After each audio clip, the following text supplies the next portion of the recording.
one thing for certain. This has been an odyssey I won't forget. Hello everybody and welcome back to the Podyssey, an Assassin's Creed podcast with me, Willis Makes Movies. As always, I'm joined by the Exile and we got a special guest again this week. We are joined by James, aka LazerzZ. How are you doing, sir? I'm good, man. I'm happy to be back. Last podcast was really fun, so yeah, this should be good. Oh, Can I just ask, Willis Makes Movies? That's when amazing. you said as always, was that like a reference to James's old pod? Oh shit!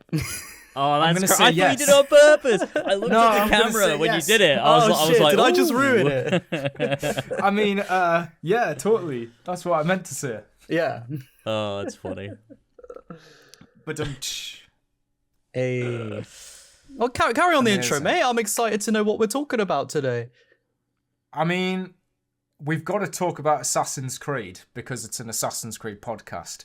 But also, Mr. LazerzZ has been playing Black Flag Resynced.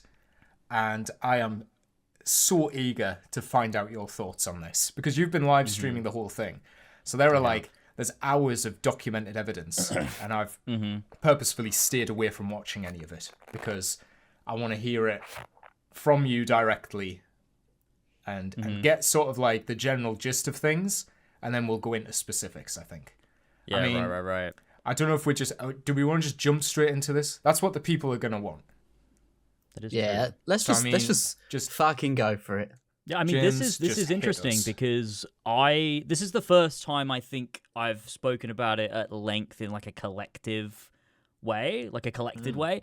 Because obviously I streamed the whole thing, so like my thoughts as I was going through it are there. But I've not made a video on it. I've not made a commentary on it. I've not done anything. So this is an exclusive, scoop, as it were. I mean, where do we begin? How do we even tackle this? Maybe the best way to go into it could be the way I have a you. question. Oh, go on then. Okay. My question would just be, what made you play this one? Oh, okay. Yeah, that's an interesting question. I think that's a good thing to get out of the way because a lot of people have asked me because a lot of people don't. I mean, it's very split. Like a lot of people remember, back when I sort of stopped playing these games back in it was beginning of 2021. The last Assassin's Creed thing I played was fucking Wrath of the Druids for Valhalla, which is a really funny last thing to have played. And I sort of. It was around, all of the allegations coming back around again, and it was like nothing's changed, and like sort of, us as the Four Pillars at the time sort of decided, right, we're just gonna, not sort of deal with these games anymore in this company, and I think probably about like it must have been like 6 to 12 months after that we decided that actually. By just ignoring Ubisoft, we were kind of we weren't helping anyone. It was a very strange, decision. And it came from, an emotional place with our attachment to Assassin's Creed and the company in general. And also the people we knew at the company. Like I'd spoken to like Ashraf Ismail on, multiple occasions. And so, everything that happened was it was a lot. And so we just sort of processed it how we could.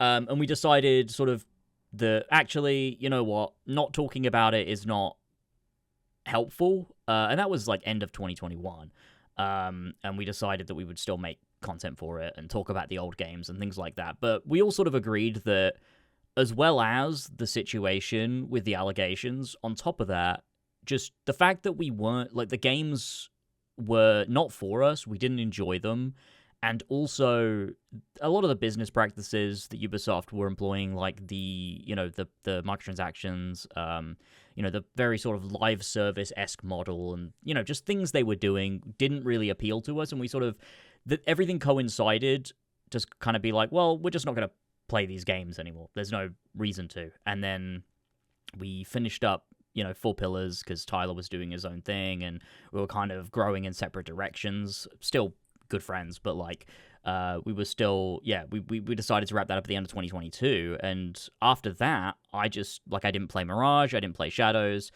and the real reason for that is they didn't appeal to me. There was nothing about them that really like I gravitated towards. And so when Resynced was announced, I sort of found myself talking about it more because it was a remake of a game that I know very well. And was actually the first, well, maybe not the first, it was actually the third, but like the first real game I covered on my channel, because I don't think Revelations and 3 really count, but I have like a good connection to Black Flag, and I know a lot about it, and I felt like my insight was valuable. And also I've kind of got on this, I don't know, I feel like I'm in my hating on remakes arc, so it was kind of like the perfect opportunity, but also I wasn't planning to play it. I said jokingly on an episode of Clubhouse, the podcast that me and Tyler still do occasionally on Patreon, which this cannot be where Ubisoft heard it, because that doesn't make any sense. It must just be a coincidence. But I said to everyone, I was like, look, because Tyler asked me, like, are you going to play this? And I was like, no. But I was like, well, I mean, if they, for whatever reason, if they sent me a code, yes, I would. I play it. Why not? It's a remake of a game I really like. I could make content. I could contribute to a conversation about it artistically, which I think is valuable. It's not like I'm going to be singing their praises or anything like that. So, yeah, I would. And fucking lo and behold, they sent me a code, which is insane, because the last code I ever got from Ubisoft, well, it was the Ezio collection, which they sent me a day after the game came out, so it was useless because I already bought it. Before that was Far Cry Primal, and that's it. That's all I've ever got from Ubisoft is Far Cry Primal, Ezio collection, and Black Flag Resynced. So I decided, fuck it, yeah, why not? I'll stream it, I'll play it, I'll make content on it, because I enjoy the conversation around it. It's been fun to stream, and I think I think I contribute an amount of value to the conversation, especially with a remake of a game that I'm very fond of and familiar with, So, yeah, that's really where it came from. And I guess to address, because I did make a very hard stance in 2021 that I would never touch another Ubisoft game, and I think that, I mean, you could call me a hypocrite. I think that's fine if you would want to, but I don't know. It's been 5 years. I've had time to ruminate and think about it, and I am still very much against Ubisoft as a corporation, in terms of the people at the top of the company, in terms of their business practices. I still am very much, I think Eve should be held accountable for allowing such rampant sexual harassment under his leadership, and all of those things. But I also think, if they send me a game and I have something valuable to contribute, critically or artistically, then there's no real reason not to, as long as I acknowledge those things too, I guess, is kind of where I'm at, which people might not agree with, but that's just, I think, where I'm at currently. Sorry for fucking chewing your ear off. No, there, that's fine, that's fine. No, that makes sense. I think. We can critique it. Just because we're given the game early does not mean that we have to glaze it. Like, I think it probably does more good to warn people of what they're getting into. Because I imagine a lot of people who are watching a walkthrough or playthrough of it are people who are still contemplating whether it's worth getting. People who played the original are sort of, they know your expertise on the original, and they're looking for like a genuine voice, to guide them. So if you're able to give an honest opinion on it, that's Ubisoft's fault for sending you a code, What were they expecting? Yeah. It's crazy because I asked them beforehand, like, they sent me like the whole, like, I was never going to play it before it came out because I knew I wanted to stream it. So the embargo sort of details didn't really matter to me, because I was like, I'm just going to wait for the 9th anyway, or whenever the fuck it came out. It was the 9th. Yeah. And I sort of asked them, I was like, because originally they wanted to like do a sponsorship thing, like pay me to stream it. And I was like, look, I will take your money, but only if I can say whatever I want. And they were like, yeah, you can say whatever you want. So I was like, oh, okay, yeah, I'll do that. If it didn't work out, they ended up they were like, well, we don't need you specifically, but also they didn't reach out to me as LazerzZ. They reached out to me as It's LazBoy through my second channel, which I think is probably why they why they sent it to me. I think they did. I don't know. They didn't Think they connect didn't the know who dots. you were. Realize. Yeah, maybe. I don't know. Damn. But I mean, it worked out in my favor, and I think it's only been a good thing. So Yeah, you know. definitely. I think, especially with the fact that it's a remake of a game that you have been so vocal about in the past, I think that's another big reason of why a lot of people, I think, wanted to hear thoughts about this one, because they know, from your retrospectives, how you feel about Black Flag. So it adds that level of like, oh my God, like, what's he going to say about the new content? What's he going to say about this? And so I think that's a big part of the commentary, I suppose. And well, and even for us as well, because we've talked about Black Flag not as in depth as you have, but we've talked about it in the past. So I think that's a big sort of discourse surrounding this remake, especially with all the new additions, with the new storylines and everything. So I guess before we get into the new content, if you were to have to give a sort of summary on how you feel about the original Black Flag, and then maybe we can then contrast that with the remake, how would you go into that? Interesting. I think, and I sort of, I talk about this a lot in my video on it. It's a game I really love, and I have a lot of admiration for. But it's also a game I think is heavily flawed, and I don't think, I try to tackle games on their own terms, which is something that Kinography talked about on Rogue's chat with Leo K, which I think really put into words the way that I try to tackle critique a lot of the time, that I'd never really sort of been able to articulate before. But everyone should check that out, by the way. Rogue's chat is great, and that's one specifically I really liked. But yeah, I think, when you look at something like Assassin's Creed 1, you can compare it with something like Brotherhood or Black Flag or, I don't know, another popular one, Origins or Odyssey or whatever, and you can critique Assassin's Creed 1 on their terms, but I don't think that does it justice. And so when I tackled Assassin's Creed 1, I analyzed it and critiqued it in a way that was on its own terms, what it was trying to do mechanically and thematically and, all of those things. And I did the same with Black Flag. And I think even on its own terms, Black Flag is flawed in ways that could be fixed with minor changes. And so I guess it's a game that I love despite issues that sort of persist with its mission design and some of its pacing and the way that it uses its modern day narratively, and even just mechanically. Like, things in Black Flag that stand out to me as not very good are like the combat and the stealth. I think both of those things are really rough in the original game.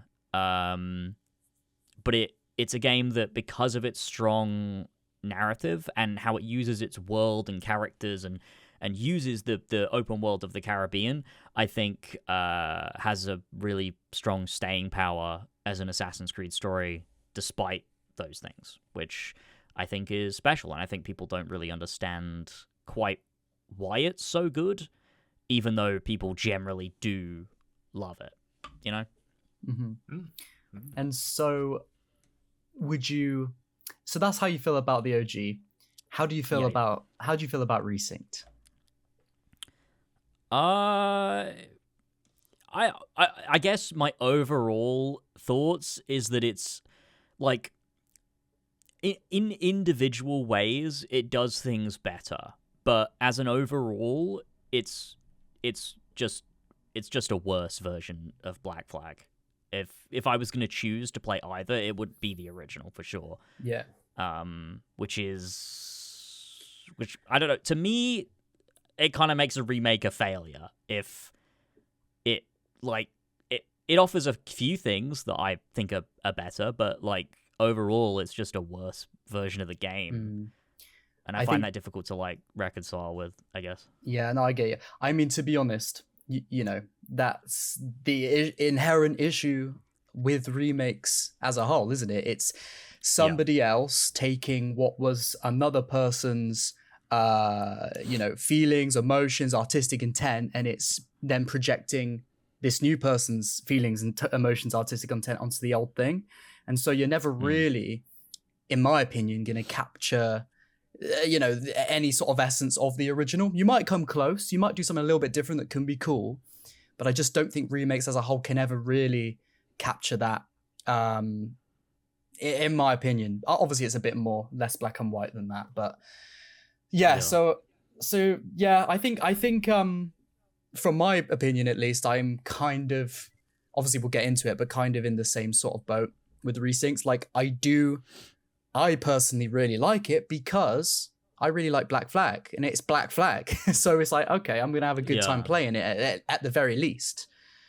But obviously, and it looks better graphically, and now, you can swim underwater now, which is cool.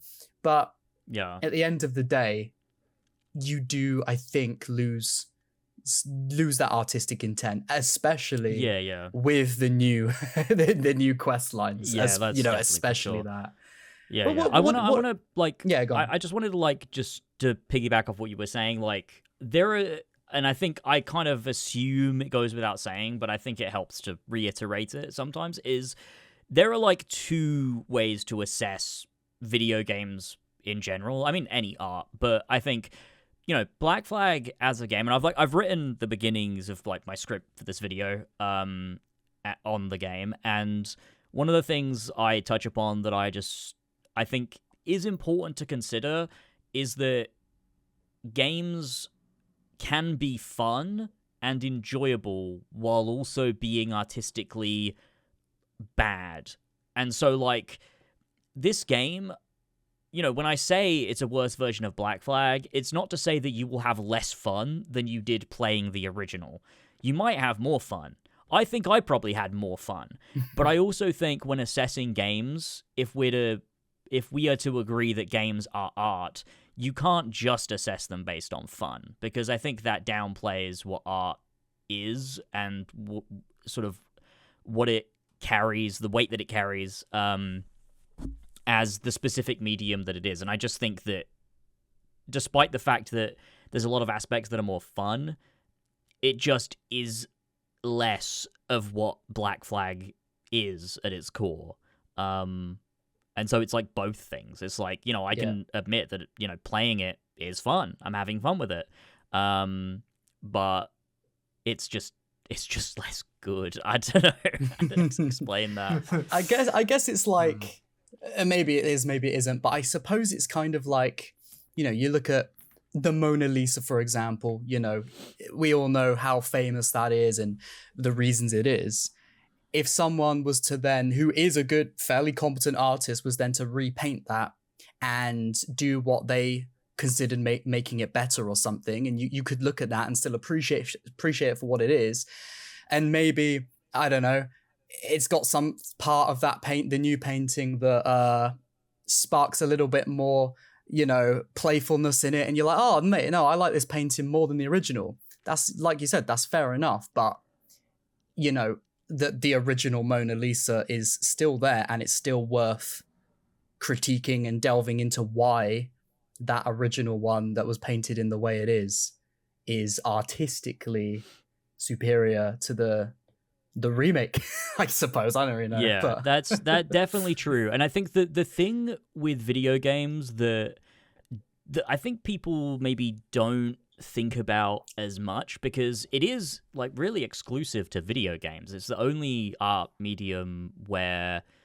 this sort of thing is so prevalent, is that preservation of the original is so weak. Like, things are often forgotten and more difficult to access compared to films and paintings and music and whatever else. They're so readily accessible. You can go watch a movie that was made in the 1920s and you can consume it. Like, it's possible to do that. Whereas a video game made in the 1990s, unless it's been ported to modern consoles or you have a PC and you are competent enough to set up an emulator, which, a lot of people say that, oh, it's easy to emulate. And yeah, it's not a difficult process, but if you're not familiar with doing it, it is an obstacle. And so video games and the preservation of them, I think, is a major reason why remakes are often more artistically harmful in the video game industry, because they often replace the originals.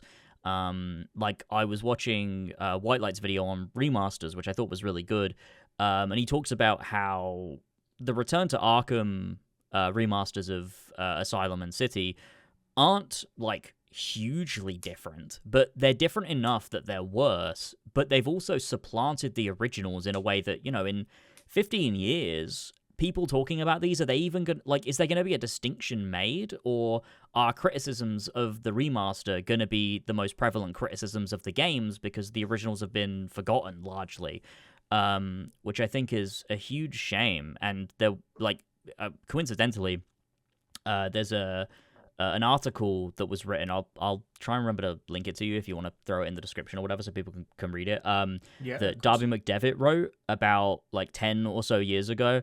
That he sent to me. I was just chatting with him after playing Black Flag, and he sent me a link to an article that he wrote about game preservation, and I thought it was really good and crazy, relevant still, despite the fact that it's so old, really. And I think that was super interesting. So if people want to read that, I will have to remember to send it over. But yeah, it's an interesting topic that I think about a lot, I guess. Yeah. And so Interesting. interesting. It is, isn't it? It's quite interesting. So, well, to be fair, while we're on that, actually, I mean, I love Darby. I mean, I've obviously not spoke to him personally, but I love his work, and yeah, right. And I am very excited for his next game and everything like that. But to an extent, it is quite ironic getting him sending you the link to a game preservation sort of thing, whilst Ubisoft themselves, for example, have delisted the original Assassin's Creed 3. Oh, Yeah, God, yeah, yeah. I was yeah. thinking when you were saying about remasters, got rid of the crew. Yeah, AC3 was delisted. Oh, yeah. Yeah. AC. Well, at use least- the dodgy That is Russian true. version that didn't work properly.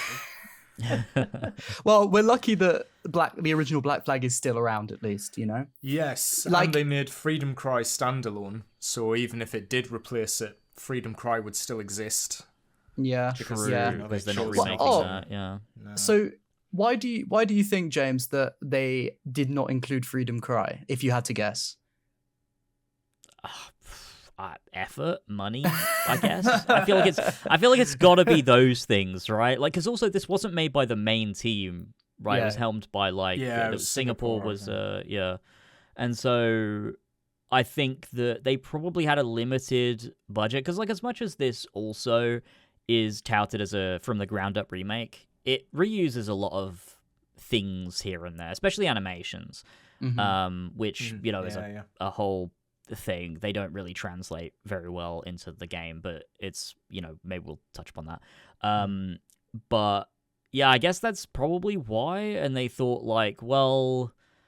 Freedom Cry wasn't that popular either. I mean, I don't think any Assassin's Creed DLC has really been hugely popular ever. And so I guess they thought that it wasn't worth it. I don't know. I like Freedom Cry. I think it's pretty good. Yeah. I think it's probably the best one they've done. DLC. Yeah, I would say so. I would say it's my favorite.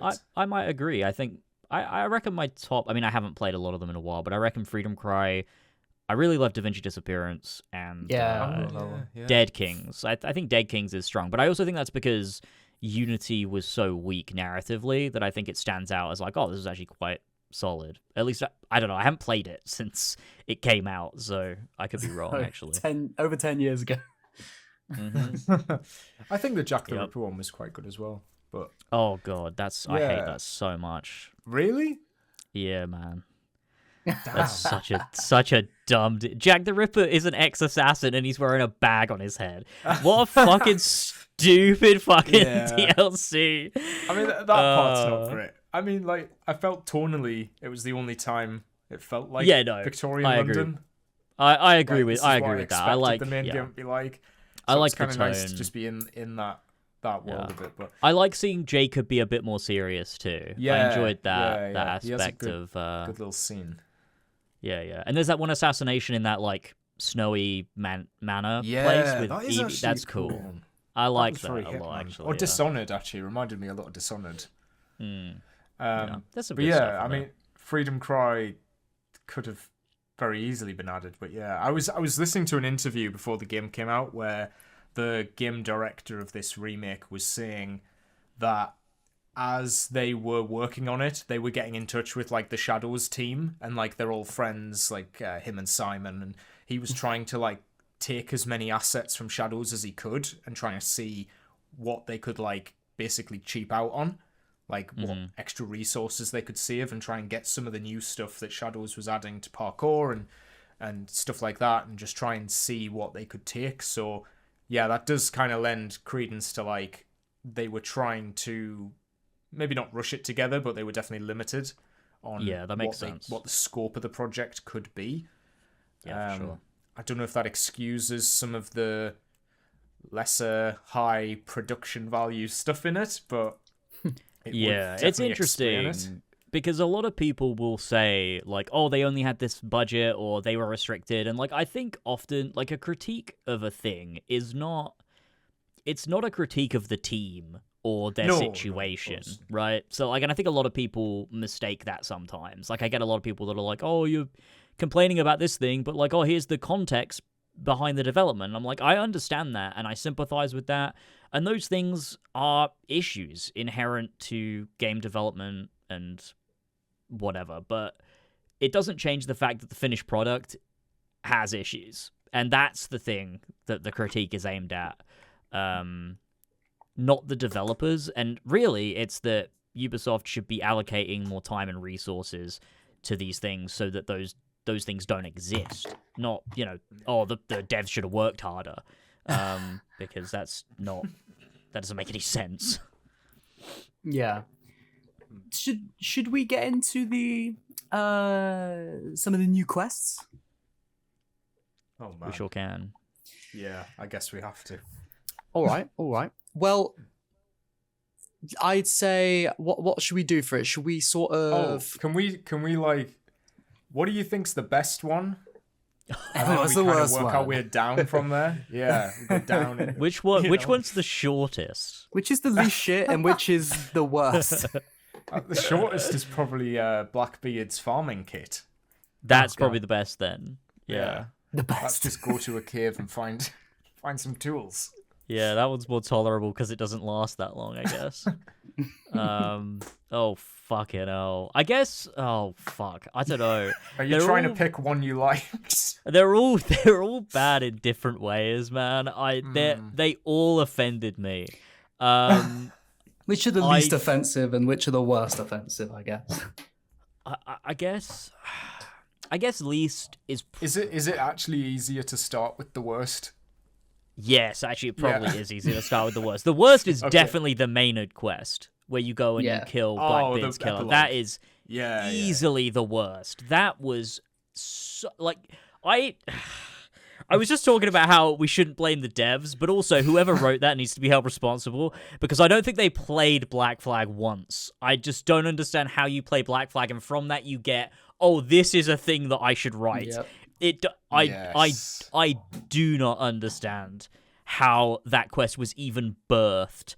It is mind-boggling how terrible it is. I said this on stream, that it's not even that I don't think they played Black Flag. I think it's whoever wrote that has never consumed a story in their lives.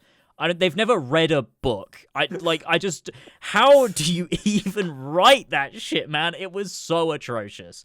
So fucking atrocious. It might be the worst thing Assassin's Creed has ever done, to be honest.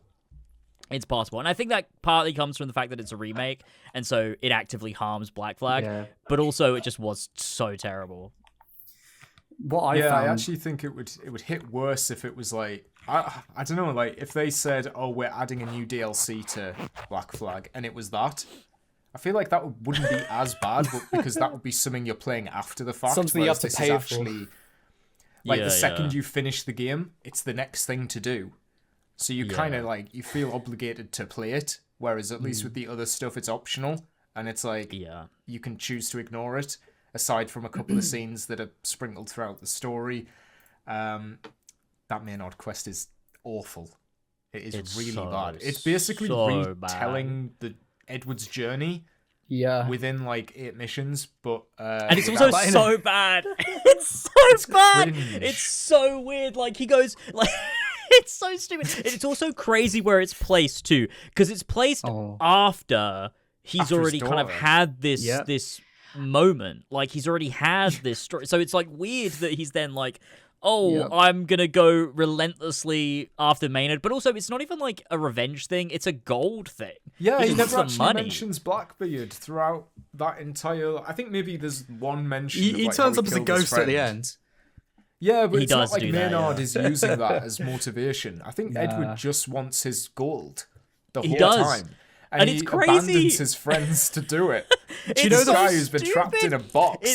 It's crazy because it literally happens after the scene where he speaks to Adewale and is like, "Oh, I've been I'm not an easy man rushing to call around, not friend." giving a Yeah. tinker's curse and whatever." It's like I have no one left standing beside me, and then he's going off fucking over his friends to steal this gold from this character who didn't exist in Black Flag, and then you've got like, and Bonnie says to him multiple times, like, "Edward, come on, man." What the fuck are you doing, Remember when Edward? gold fucked you I over? don't even like that about Anne Bonny though, because they made her Oh, out man. to just be like a wet wipe. She just is Yeah. allergic to fun. And it's like, what? Yeah, Come yeah. on. Yeah. That's the only Do you way know- they knew Yeah, to yeah. write her. Do you know I the also funniest just- part?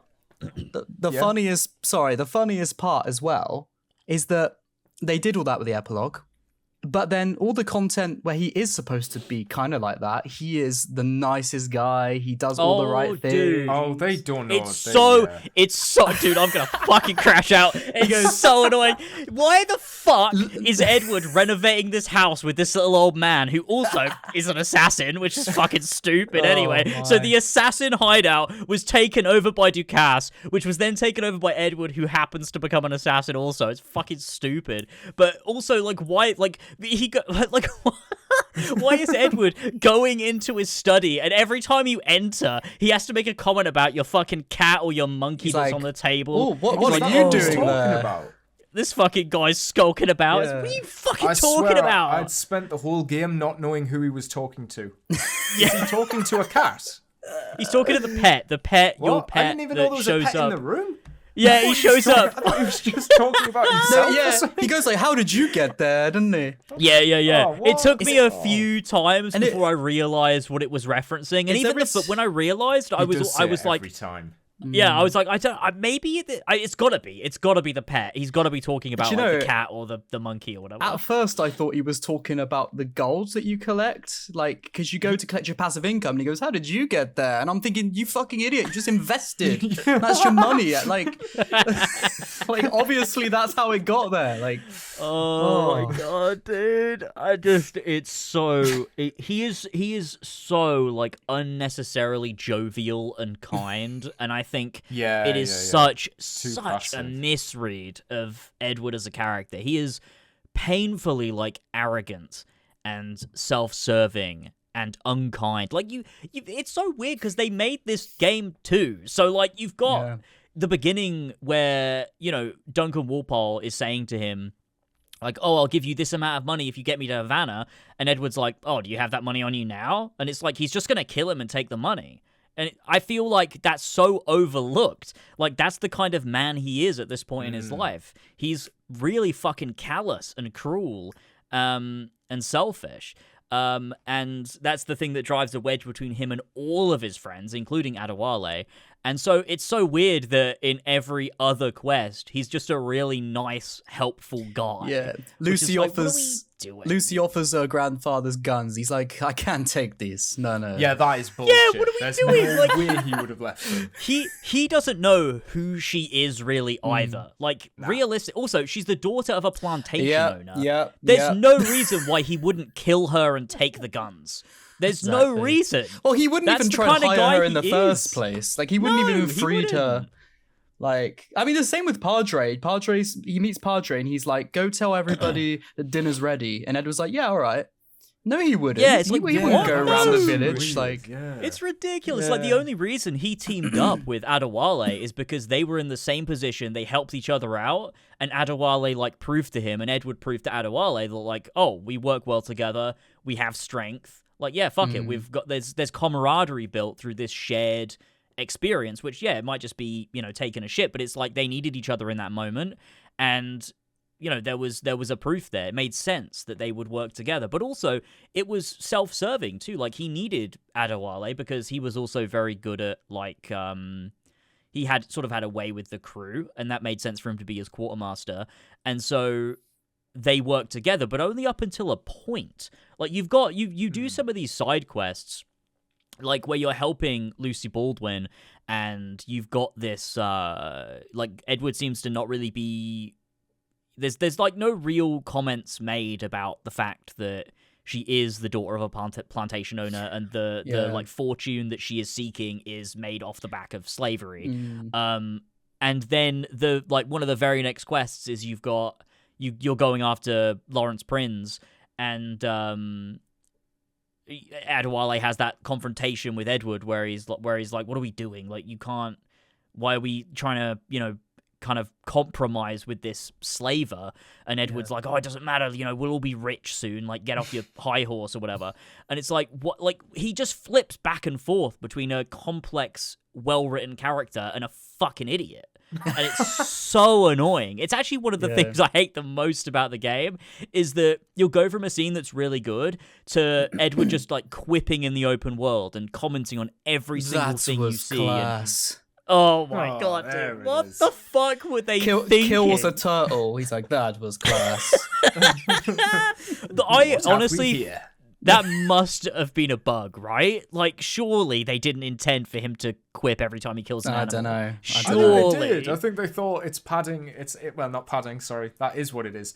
They thought it was adding more to the original. We're gonna add they said, like 10,000 lines of dialogue. Matt Ryan, like, recorded. Yeah, for this. just 10,000 too many, man. is listed 300 times on whatever document they've got.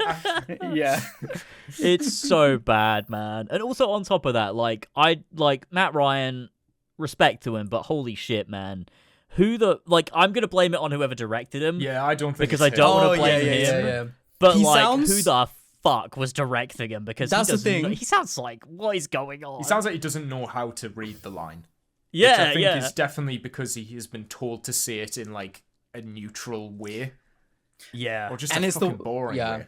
It's also the way it's written, because if you look at Basim in Mirage, you look at Naue and Yasuke in Shadows, and now you look at the new content, Edward, they all sound exactly the same. So it's obviously I think also Cassandra the way they direct in them. Odyssey as well. Oh, I mean, yeah, even to an extent with her. I mean, I think she has better, like, her actress has better moments where she sounds a little bit more I do think human than the Cassandra at newer least ones, has a but bit of, like, what's the word? But even like, still- some inner tone and I think you're talking to the wrong guy here, guys. I'm not going to agree with you on that one, but well, yeah, but what know. I'm saying is just in comparison. you're fortunate enough to have not played Shadows, so you've not That's heard true. heard Have you their seen dialogue cutscenes from over and Shadows? over again.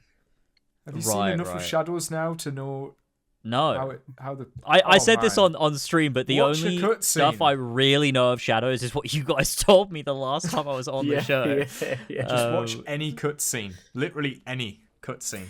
And it sounds Okay, just I will like be how amazed. Edward sounds in the new content. Like, I am told Right. that you are a great master at arms. Oh my You know what I mean? Like, it's all Like, I think, like, yeah, okay, I shipwright. agree. I agree that Cassandra probably has better moments, but I think moment to moment, like in her side quests in general, it's that same cadence that Edward gives off in It's the hands Yeah. on hips. Like It's the hands on every hips, word yeah. is being recorded Oh separately no! and stitched together. Here's a screenshot of him doing it in a mocap cutscene, and also Arno did it once, and so did Jacob. So like, fuck you. So it's all right. I've then. seen that. Yeah. Yeah. What the fuck are you talking about? Difference It's is it's unnecessary mocap criticism. versus procedurally animated. I Yeah, saw that obviously, in yeah. you know, in the scene in the actual main game where I think it's the scene where they're on their ships and Blackbeard and Bonnet are together, and I think it's where Bonnet says, you know, the last time we see him, you know, and he says, "Oh, goodbye, Yeah, you know, you've been a good friend." seals off. He has his hands on his hips in that scene, Edward. And Yeah. I think Right. people have been using that as an example. They like, have, yeah. well, look, But- he actually does it here, so it's actually all right.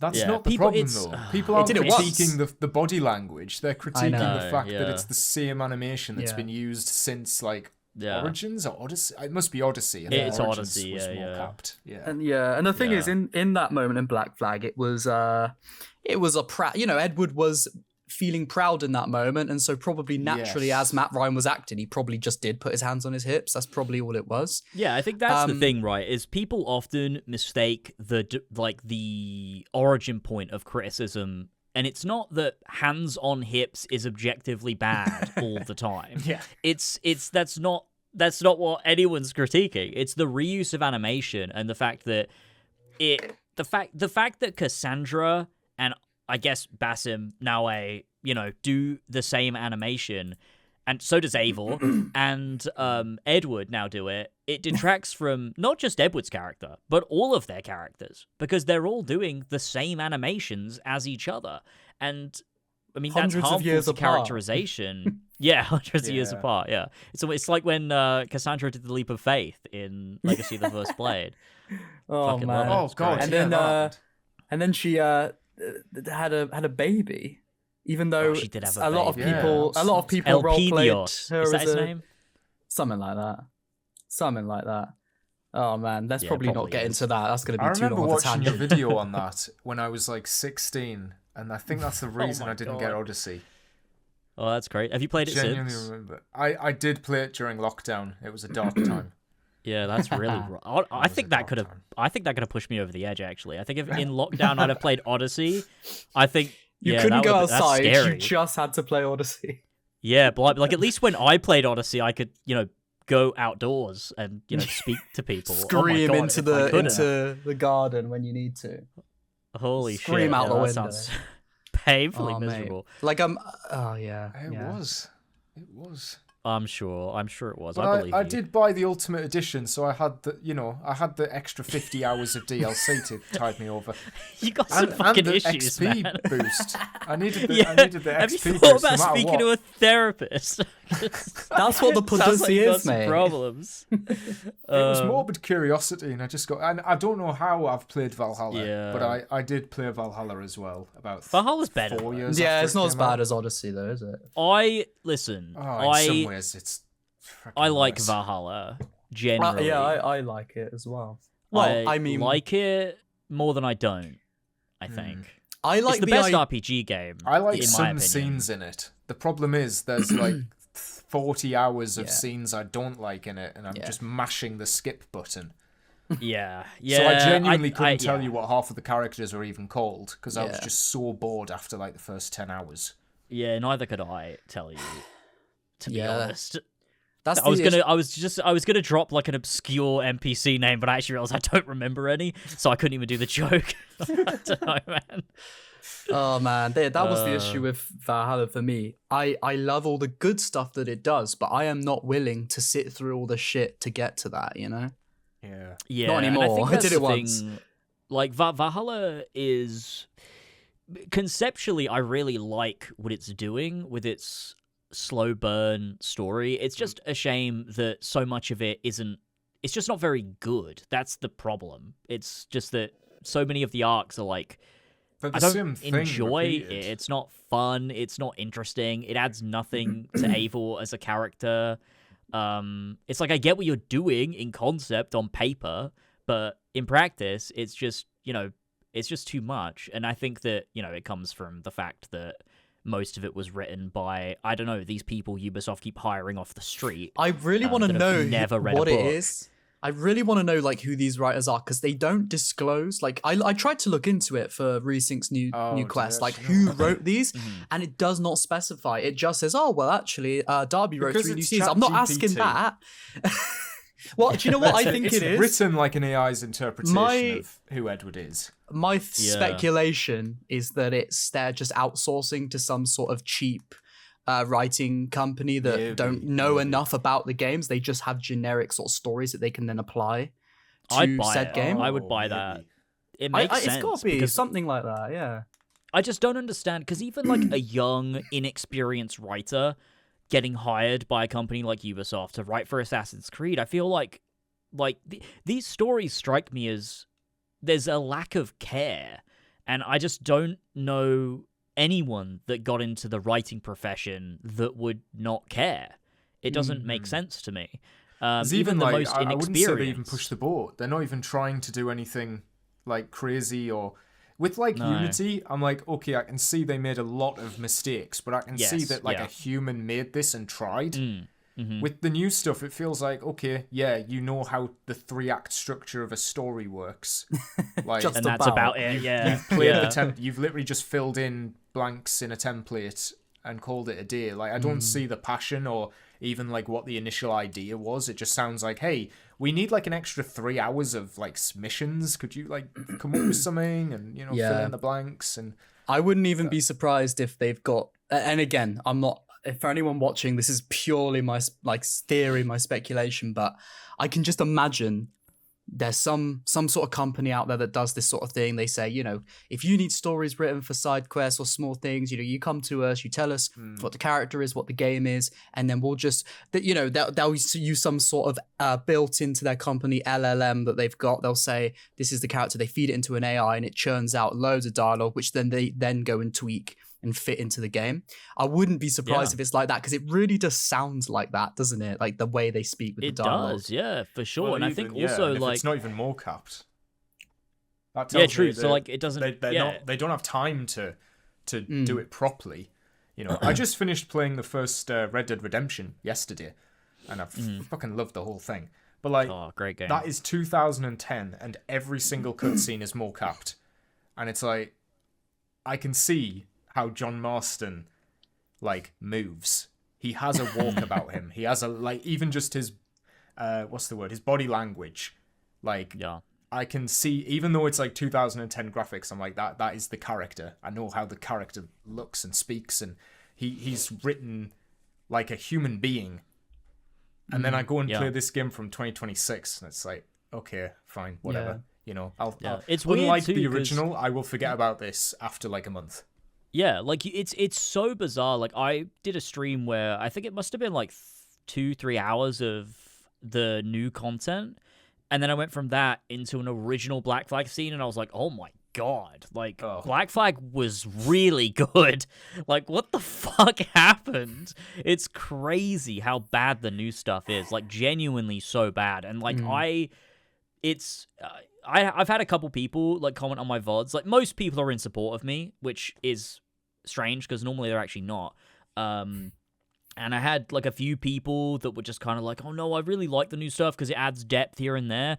And like, I really struggle not to like call you names. Like I just think like you're entitled to your opinion, of course, etc., but also read like one book in your life. You know, like maybe just go to a museum, you know, consume culture and things and broaden your horizons, because there's no way that you do anything but play Assassin's Creed if you think this shit was good. It's so fucking bad. It's like offensively bad, not even just as Assassin's Creed, just as writing. It's all atrocious. I hate it very much. I think that for a lot of people, it's they love Black Flag, they love the characters, they love the story, right? And they see this new content, for example, the Steed Bonnet quest, and they say, well, Steed is a great character and I really wanted to see him again, and now I have, so therefore it's good. And I think a lot of people don't want or don't really care to see it past that, right? You know, they think, well, I got that, I'm happy.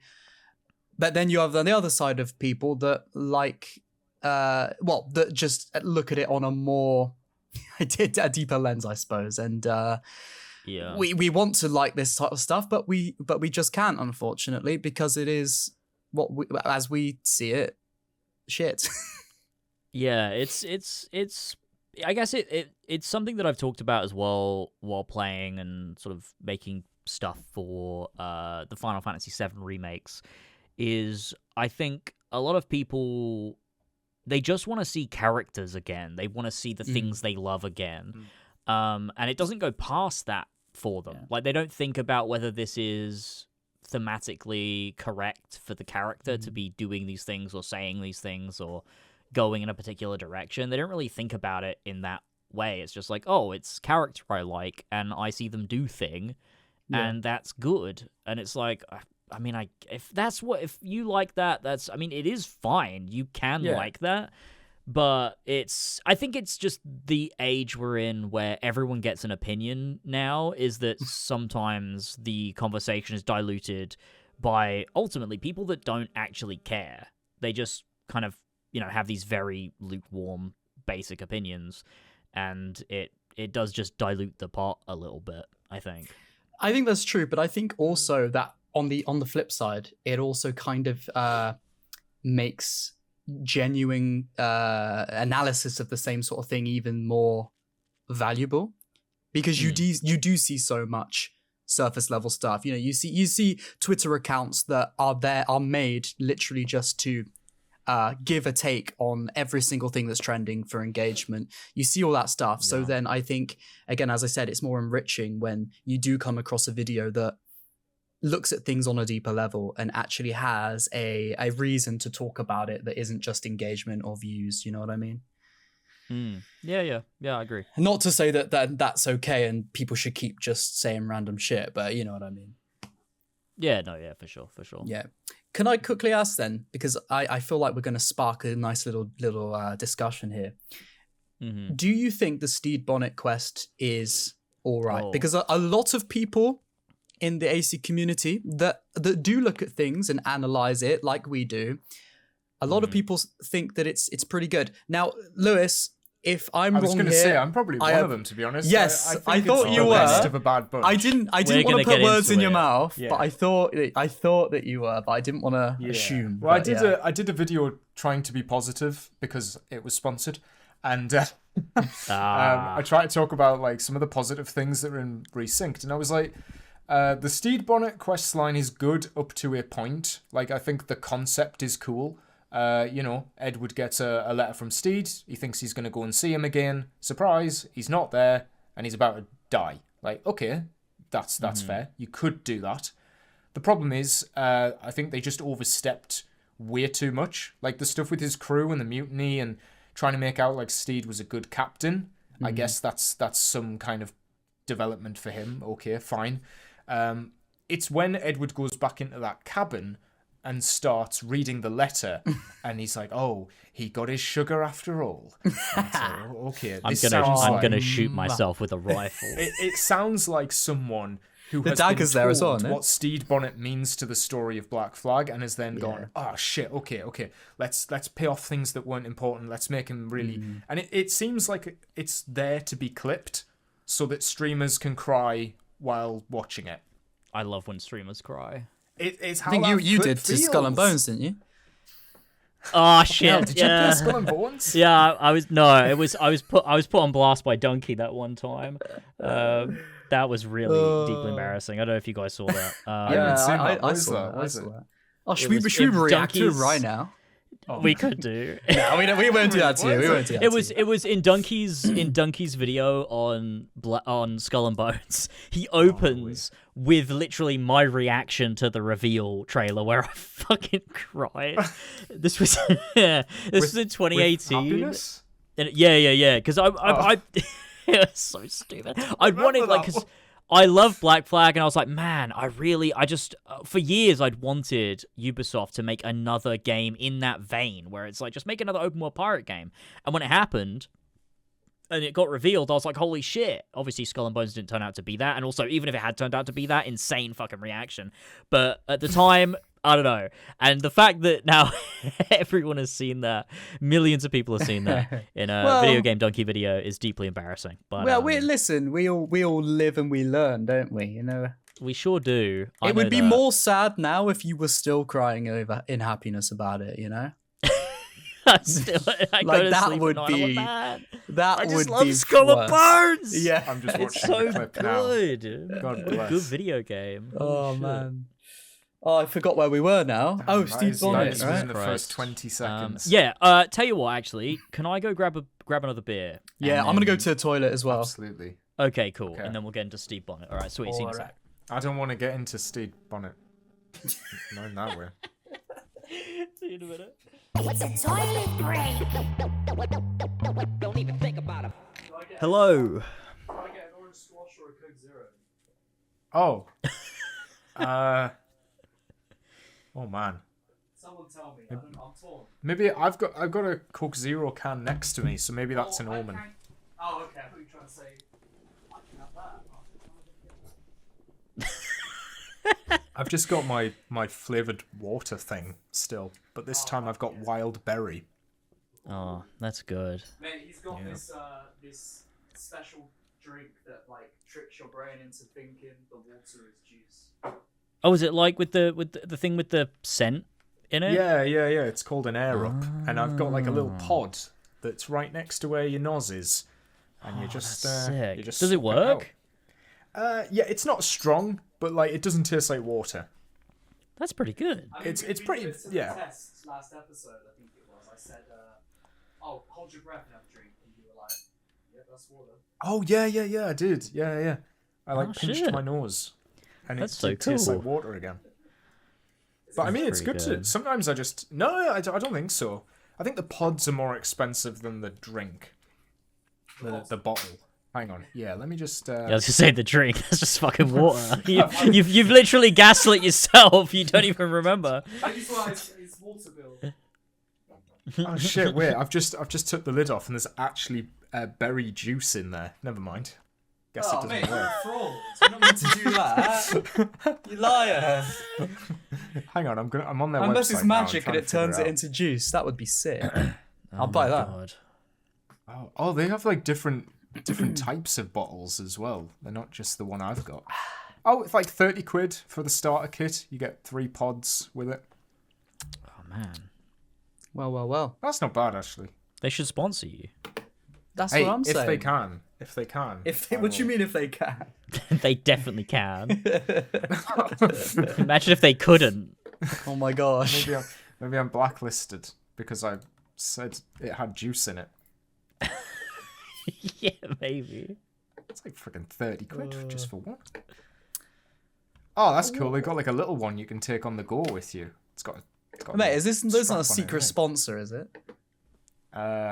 He's getting paid under the table. should. You see should none of this money. Yeah, exactly.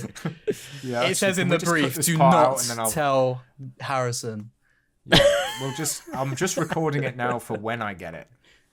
Right. I'll just keep quiet and then eventually we can just put this part back in. Right, yeah. What the fuck is it? What a mid-roll. Hey. Oh, click, Oh, Twist man. Pro, Tumblr. I shouldn't have set him off on this whole juice thing, should I? Oh mate, you don't even need the bottle. You can just get a Oh. straw that has it clipped on. Well, I've already got that. Wait, That's so crazy. wait a minute. Anyway, How does that sorry. even fucking work? Wait, I need to see a picture of this. Hold on. How does that work? Well, allow me to tell you by going to their website and reading out how it works. Oh, I section. can see it. Plain Oh, that's water is healthy, but let's be honest, it's kind of boring. That's where Air Up comes in. We are not sponsored. This is getting cut. Oh man, dude, that straw looks so goofy. Imagine just having that in a glass. Everyone would ask you what you're doing. I've got Something like a glass. Shall I pour 3-year-old my would water do. in Shall I pour my water in a glass and then just for the rest of the episode have it in a goofy ass glass? Why what not? color is your straw? It's white, Oh, that's not bad. and the bottle is like a kind of off-white, maybe peach sort of color. All right. Interesting. Anyway. Interesting. Well, this is way more anyway, interesting than talking about Steed Bonnet, I will say. Yeah. But you haven't heard about AirUp's new Steed Bonnet flavor? Oh, God. Collaboration? What would it be? What kind of flavor do know. you think it would be? Oh well, when he when we hear that he dies in the prison, they say that he was dying and screaming like a little lamb. So I don't know, lamb flavor. Lamb Flavored water. Oh my gosh. It's lamb flavored. That's fucking sick. Well, There's more than Glassworth in that. well, where were Good we? selling point. So, well, yeah, where were we? What actually do we have to say about Steve Bonnet? 'Cause, I mean, we have just talked about it, haven't we? I guess I think Do you want me to give you my opinion on it? Since we've yeah, had yeah. Lewis's. Go for it. So, yeah, do. all right. So, I remember playing original Black Flag when I was a lot younger. You know, when it came out, and I was thinking, oh man, that was so weird. Like we didn't see Steed again. But then, as I've gotten older, and then now I've played this new Steed quest, and especially when I get to the ending, and we hear Steed brought up. Well, we hear how he died from the guards. I just do think that was the best ending for Steed. Not to see him again.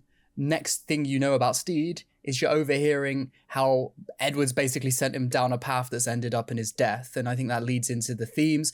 And it also leads into the themes of the game where this is literally the sentence I used in my video that I've got coming out tomorrow like 5 times. But I say like, there is, with piracy, there is no fanfare or celebration of life. That's not the point. If there was such reflection and time to pause and think about the friends that have died along the way, then Edward wouldn't spiral so hard at the end, and he wouldn't have as much reason to change his ways. You know what I mean? And the same goes for the funeral for Blackbeard. It's the same sort of thing. So that's what I think. But Yeah, that's a obviously, good point. yeah. It's slowing it down. Yeah. I think which you've it nailed shouldn't it. be doing. Really, which is Yeah. the issue. Like there's like multiple ways I think that's depicted, and I think one of Darby's. I mean, I like this is all my opinion, even though I've spoken to Darby about Black Flag. This is my interpretation, which may or may not align with what he was writing, for the record. But Black Flag is very much about like what Blackbeard says when he dies. In a world without gold, we might have been heroes. It says a million things in just a sentence. Is that it's saying that it's a critique on capitalism and the fact that these people who were pirates were ultimately, not necessarily forced, but felt forced into this life so that they could overcome the life they had when they were more downtrodden.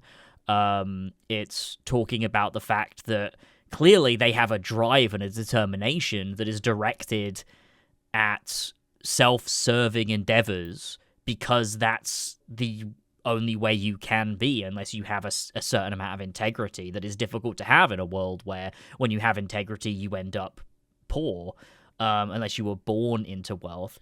And also it sort of, I guess, touches upon, Edward himself and Blackbeard and what they built with Nassau and, all of those things. And so the life of a pirate is both one that we can look back on with this. There's a sense of admiration for what they were trying to do, but also that they were forced into a life where a lot of these people did really horrible, terrible things. And so you're right. If you slow things down and you have time to dwell, I don't think Edward would continue to spiral. I don't think he would end up where he did. And the fact that when you get to that prison at the end of the game, the biggest thing from that moment is that, and I think this links to so many things, but I think the biggest thing that I get from that moment, and one of the biggest turning points in Edward's journey, is that they don't even know his name. When he's in that cage, they're like, "Oh, I think his name's Walpole," and it's like they don't even know his name. They don't know he's Edward Kenway. He didn't become famous and well regarded. They don't even remember him. And then you've got Jack Rackham in a cage, left to rot. You've got fucking Charles Vane, who's like losing his mind. You've got the way that Steed's story is. You have a scene where he's so hopeful and optimistic and thankful that Edward took him from his life as this plantation owner and, you know, brought him into this world of freedom and what have you. And he died scared and alone, and he's being made fun of, and that's his legacy in that moment. And it's this, I think, all of those things combined, as well as the fact that Blackbeard was struck down by, you know, in history, we know that Maynard was a real guy, but in the context of Black Flag, he was just some soldier. His identity doesn't matter, because the point is that Blackbeard was taken out by some guy who used that as an accolade to bolster his own standing in the Navy or whatever. And it goes to show that these people, despite the fact that they took back their own autonomy and their own, you know, their own lives, they were ultimately still trodden into the mud by government and by the king and everything. And that's what is Edward's moment of like, I have wasted all of my time and I have literally nothing to show for it. Not even acknowledgement from the people that hunt me. They don't even know who I am. And I think that is a huge moment. And I think if you have these quests where you're going after Blackbeard's killer, where you're tracking down, you know, Blackbeard's fucking pickaxes that he put in a chest, or Steed Bonnet has left you a letter and everything else. And there's even like side quests and new dialogue where people know Edward, which I think takes away from the whole point of the game as well. I think it only detracts from that moment where Edward realizes that the path he's on is nothing but detrimental to himself and everyone around him. And I think the Steed's final moment being what it is so good. It's just so good. It's one of my favorite moments in the game, that you don't see him for ages, and the all you hear is this. You can miss it. You can literally miss the dialogue, which I think is so powerful, that if you do hear it, it's like, oh man, it hurts so bad. So much. It's so much more emotional weight than a fucking melodramatic letter could bring. Yeah, that's it. That's my thoughts. Yeah. Can I just sort of lean into the part where you said about you know, the scene during the prison sequence again, when it literally opens up in that scene where, you know, Edward's in a cage and they're going, Kenmore? No, it's Walpole, that whole thing with his name. Yeah. And I'm sure you guys have probably talked about this already, but in the epilogue, when you're fighting against Maynard at the end, and he basically says things in a roundabout way where he's saying, if I kill you, the king's going to promote me. It's like, why the king doesn't know who Edward Kenway is. Why would Maynard go up to the king and say, look, I've just killed Captain Kenway, can you promote me now? The king's gonna be like, what the fuck are you talking about? I don't care. Good for you.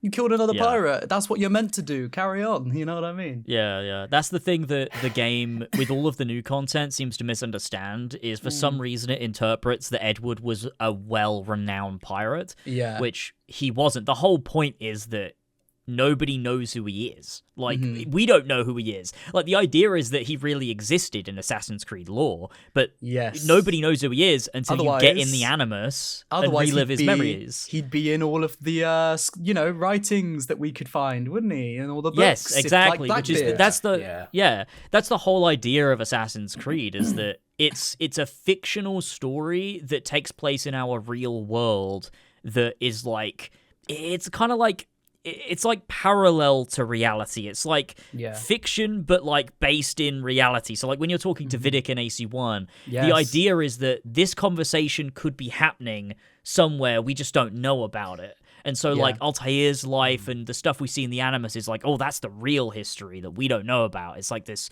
conspiracy that's, like, actually real. And so, you know, the idea is that Edward is a real guy that existed. He's just not in any history books because he flew under the radar like so many others.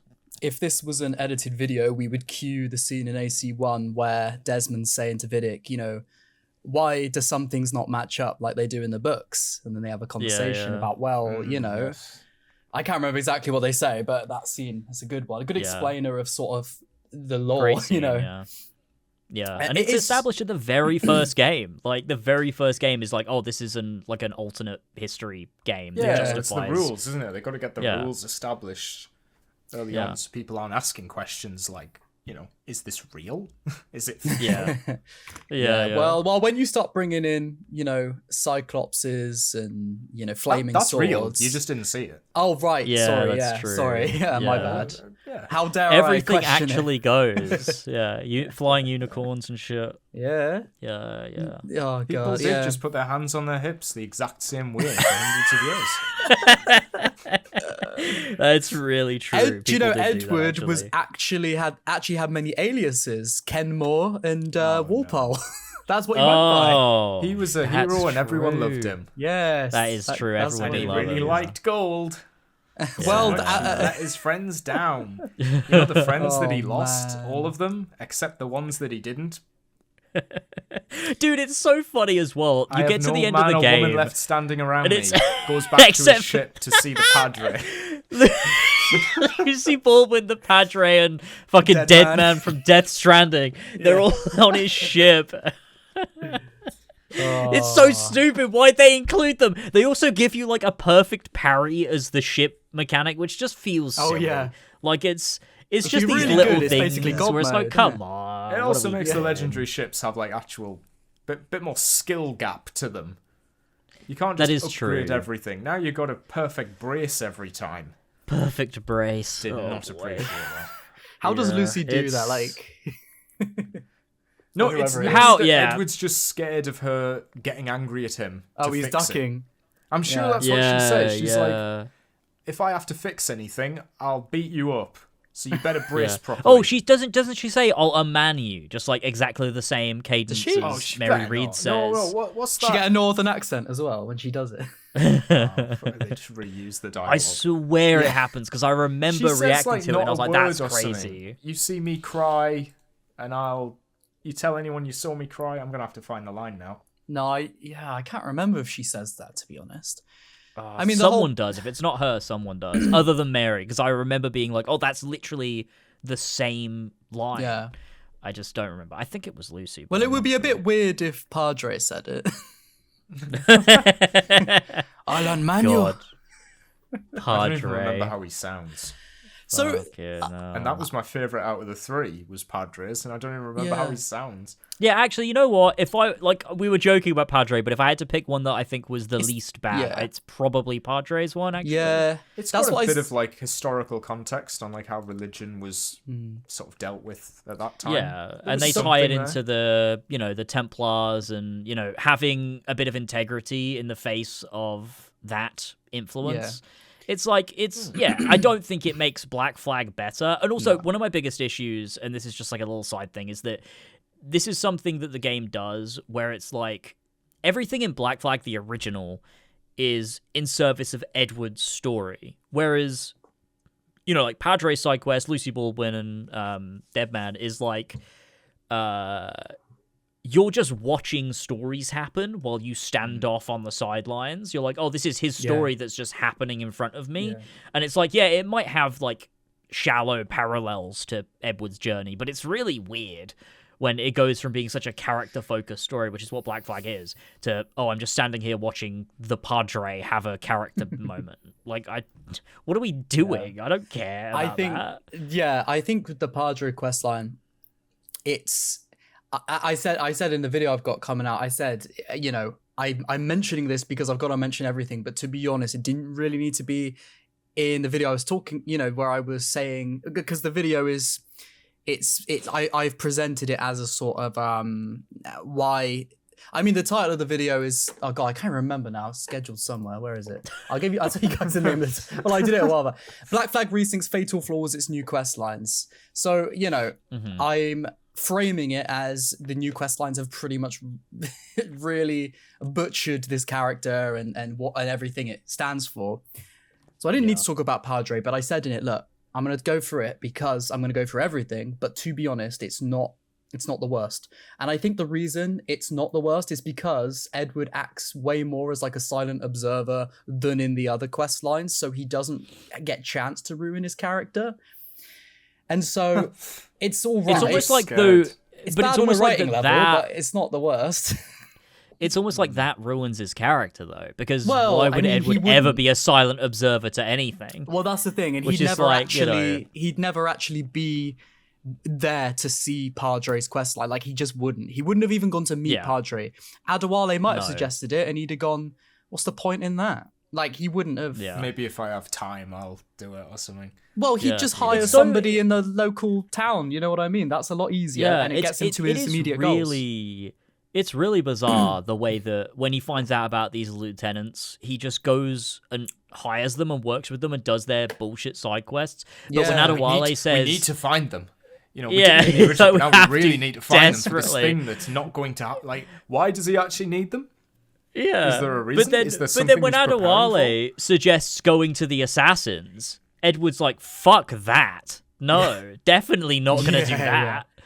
And it's like, what But are we? I will are we doing? employ 3 new people, Yeah. pay them my money that I'm so precious over when I don't need them, and go It makes through their no bullshit. sense. It actually is insane. Like, That would have been his reaction. Adewale would have said, "Hey, there's this person who's really good with guns," and he'd be like, "What? And pay an extra person's wage?" No. yeah, exactly. And it would have been just another thing that pushed a wedge between the two of them, where Adewale's like, what yeah. do you mean? True, like, true. we should be paying that money because we need X, Y, and Z. And Edward's Yeah. like, no, we fucking don't. I can do it myself. Yeah, And it's then like he could have that. had something go wrong yeah. at sea, and like the crew die, and he has Yeah. to face the repercussions. And of then that. they could have Hire weaved these in those people. characters in a better way. Yeah. Yeah, then he could have hired them. But you've got to think Yeah, yeah. the flaw doesn't even start there. The flaw in the logic of this is the fact that, well, it starts with Adewale saying, there's this girl and she's called Lucy, and by the way, she is the granddaughter of a slave owner. I, as a liberated slave, really think that you should hire her. Like, it starts there. How did you find that out? I mean, God. within the context, I was under the impression that you know, they were a well-known family, and she was well-known to be part of that family. So, Yeah, which would make her like an antagonist. and again, within that context, even if, you know, that there could be something to be said about maybe her moving away from, you know, what her family did with plantations, and that could be something interesting if they explored that. But instead, this is like her backstory. There's going to be no discussion around that, and Adewale is just going to be like, yeah, we should definitely hire her. Yeah. And again, it She just really wants the money that was made off the back of the exploitation exactly. of slaves. And Adewale's that's fine with that. good, Edward I doesn't think. even really question it. So weird. So It's just- weird, man. it's What just a shame, weird isn't it? Fucking holy shit. It's That just just- quite- it Oh, sucks fuck because of me. how easily I think it could have been fixed. It's amazing to me that nobody sat down and just asked really easy questions. Like, you just need to change 1 or 2 things, and these quests could make sense. Well, again, Even if they're though, written badly, they would make sense to be there. that's why I still, my theory still stands. I think that they just do outsource to some company that doesn't look into any of this, because they do this en masse for different smaller games or whatever. Because if they do outsource to a company, again, I don't know that, but if they do, you know, it's more plausible that some outsourced company will just chuck in all the, you know, the brief they get from Ubisoft into some sort of ChatGPT type thing, and churns out a ton of dialogue. And in that regard, it makes sense that that it does mischaracterize pretty much everybody and add characters that really don't make sense to be there. Because honestly, like I'm sorry that I keep like self-promoting this video. I'm not meaning to, but it's just because this is where I talk It's your about podcast, everything. man. You can self-promote everything you want. Hey guys, yeah, I'm true, working on true. a campaign evolve video that's gonna come out sometime this week. Hopefully, if I finish it in time. I can't remember what I was gonna say now. I was leading into something there. What was I saying? The new characters that were added potentially just like out of place because of the outsourcing. Yeah. In the video, I say, look. I'm gonna literally Google search how Edward should act at the end of the game because it was when I was talking about the epilogue.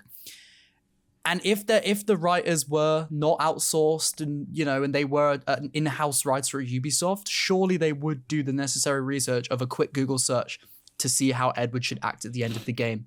When it comes to the epilogue. But it seems that they didn't even do that because, again, they decide for an epilogue to just retell the same events of the main game, but on a very surface level, less superior way. It's weird. Yeah.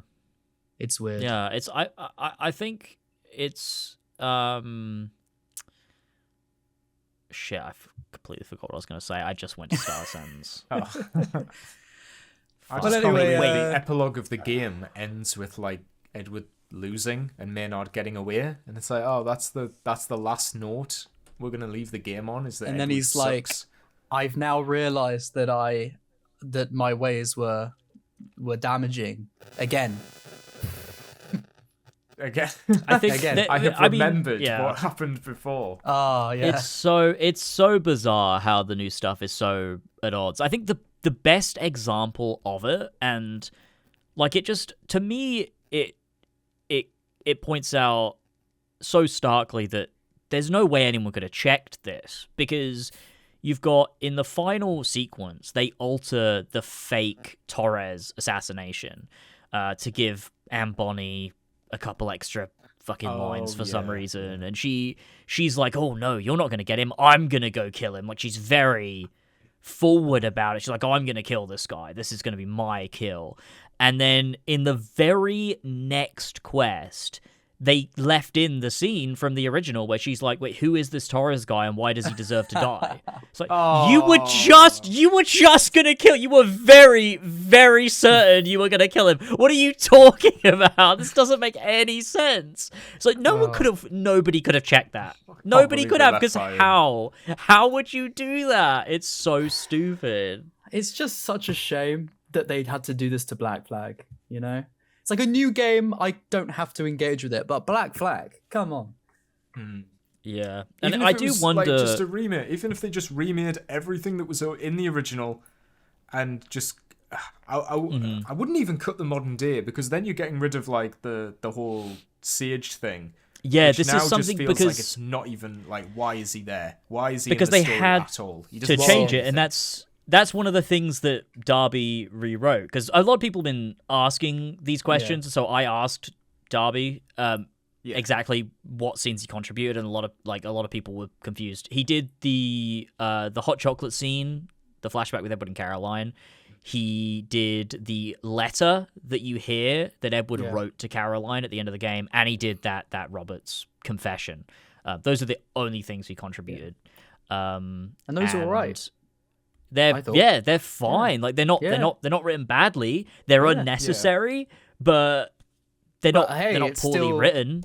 It doesn't ruin the game like No. the other stuff. That's the thing. Yeah, and I think like with regards to the modern day, it's like, yeah, Roberts is a very strange like anomaly in the game when the modern day doesn't exist, because the modern day in Black Flag isn't that good. I don't like it very much, but it's intentionally there because of the way that Roberts plays into what the story was at the time, which was Juno, which obviously went nowhere, but like that was integral. So it's weird, and I appreciate what Darby did. He tried to rewrite that confession to play less into the modern day Sage storyline and more into the Edward Caroline storyline, which I do appreciate that retooling of it, but I think it's worse. I mean, it's not written bad, but I do think it's less good, which makes sense because if this were more good, Darby wouldn't have written it the way that he did in 2013. Yeah, he wouldn't have had to recontextualize it for, to make sense. Yeah, because this is the way that he third of the wrote story the story. Yeah, so it's a weird one, and I mean I have no idea actually how aware Darby would have been of the new additions. Well, he probably will be now. Maybe not. Maybe not. Oh, I reckon they just gave him like the brief, and that was it. Yeah, I think. Well, I well, mean, yeah, Yeah, he's a I think busy man, isn't he? So probably. yeah. I mean, he's working on Hex, and like Yeah, also, he is on the next game. Yeah. there's no reality. I mean, this is me completely speculating, but as myself, like if I were in his shoes, there is no reality where I would want this game to exist. There, like it just doesn't make it's sense. just It's like not- I wrote this It's easy story, money for him to It's write a couple of scenes, and maybe they offered Yeah, him more, and and he was then just you like, just- no, I'm only gonna do the bare minimum I need to make it make sense.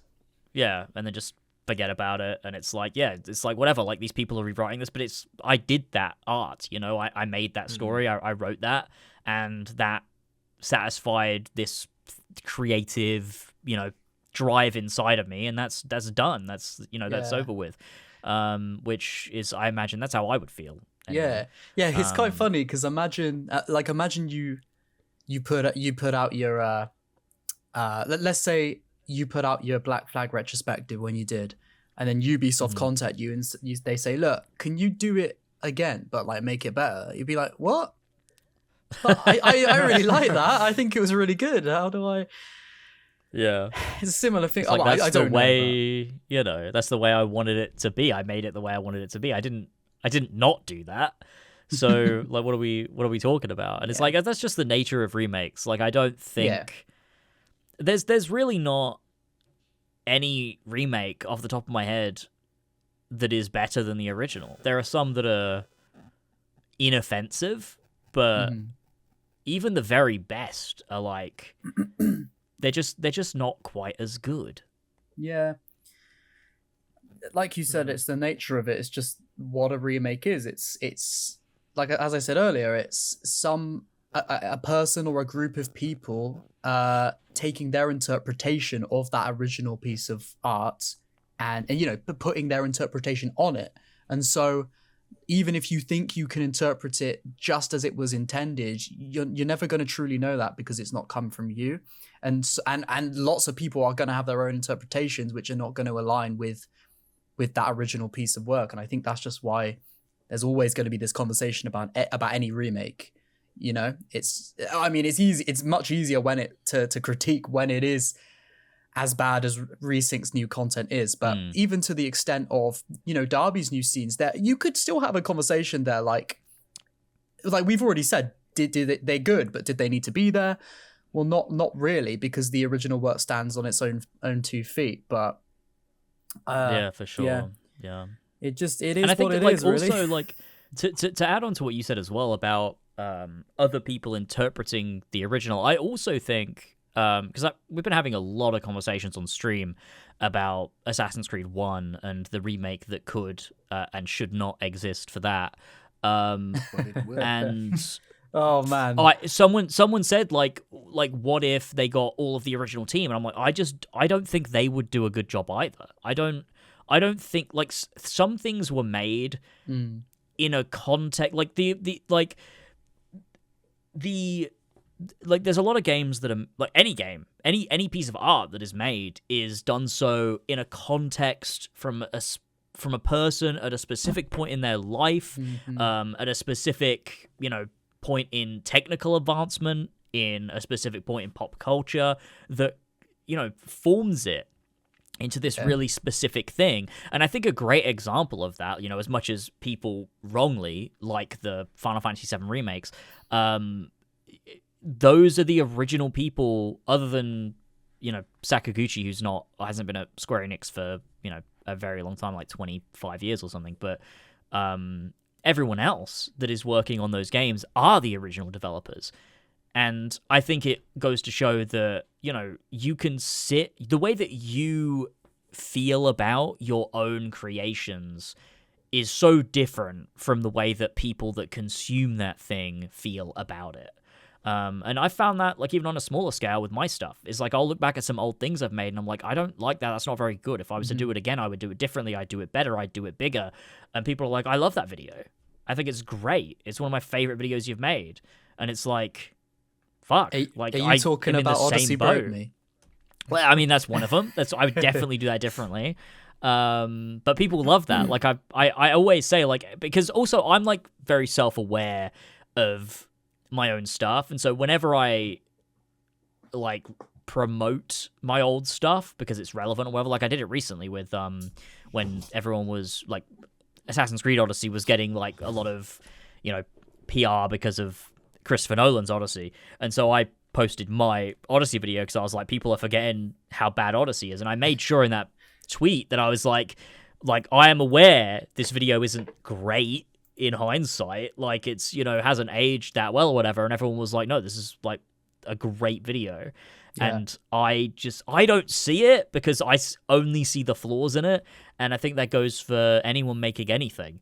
And so they, like, I don't think, you know, remakes even from the people that made the original thing, especially 25 plus years removed from it, are going to probably fuck it up because all they see is the flaws. And the thing is, you know your flaws, but nobody else knows your flaws. You can only know your own flaws, and so I think, like with an Odyssey Broke Me video, I personally really love that video, and I think I don't see I don't see myself coming back to that video in 5 years and thinking, oh no, I don't like it anymore, because I didn't make it, so I don't know how you look at it now. And again, like going on your point, like that's probably it's the same sort of thing with any art you make, especially games. The people that made AC1 are not the people that they used to be. It's been 20 years or almost, and so. It doesn't matter if you have the same team, because for all intents and purposes they are different people now, you know, just leaning on your point, really. I'm just gonna go like to the toilet again real quick, but carry on. I'll be listening on mute. Okay.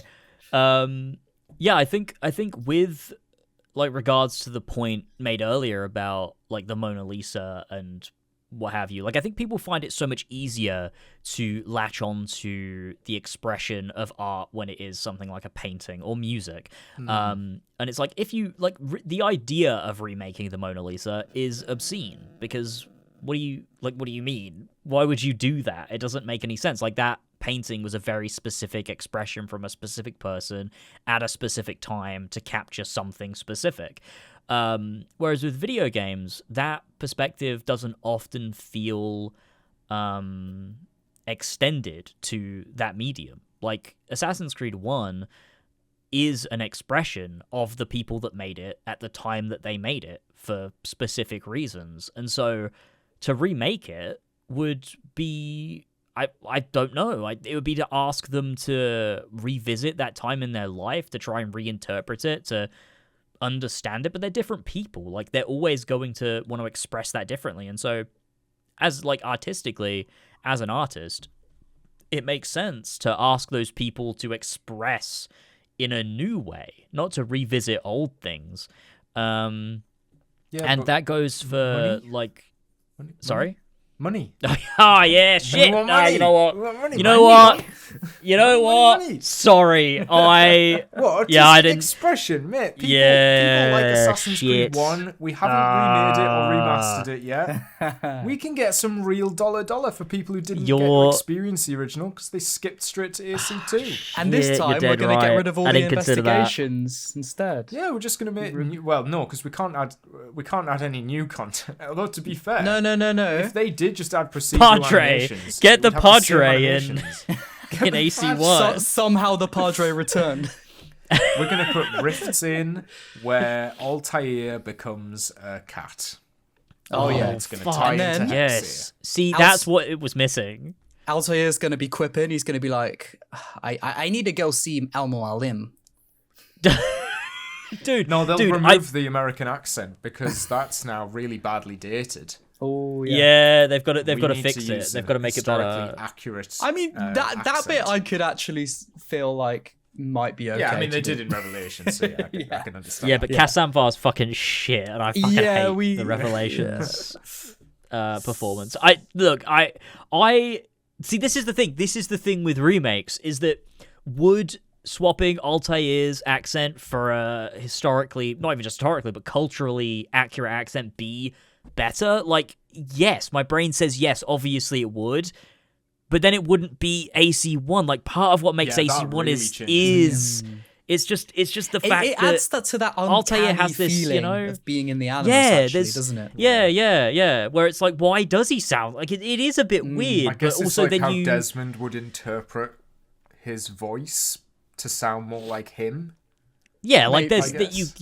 you can add logic to it. Yeah. You definitely can, but I also think just in general feel and tone, like it's just AC1 is comprised of all of its parts, whether they're flaws or not. Like if you were to remake it today, yes, there are obviously things you would change, but that changes it.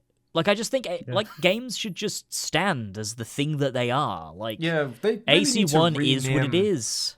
They need to rename the term remake because that's not what a remake would imply. It's a that you're just- reimagine, really, isn't it? yeah, you're just like Reimagine.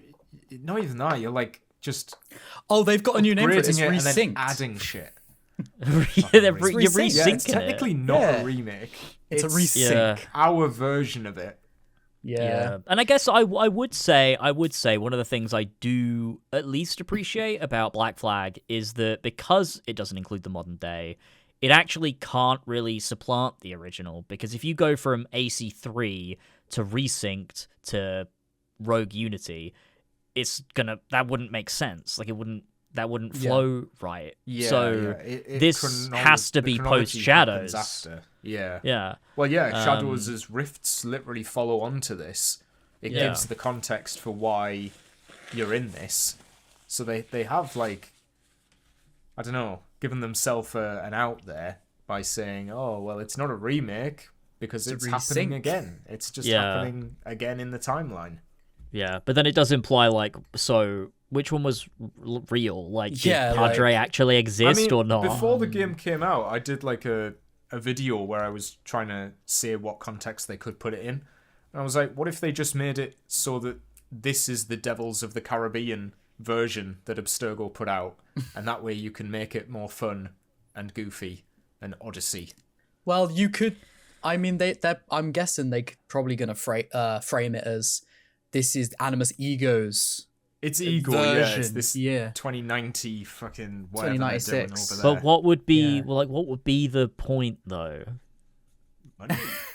I like Okay, Money. yeah, true. That's So all it true, comes so down true. to. It's just Yeah. that it's been long enough now. We can get a new audience to play the game, so we're going to Yeah. remake it. Yeah, Altair yeah. is going to have a fire demon skin. Oh man, they're gonna remove. I think AC1 this has like a puppeteering very system. specific audience that are going to be so much angrier than like a Black Flag audience. Yeah, see, this is the thing, right? And this is what I was gonna fucking say.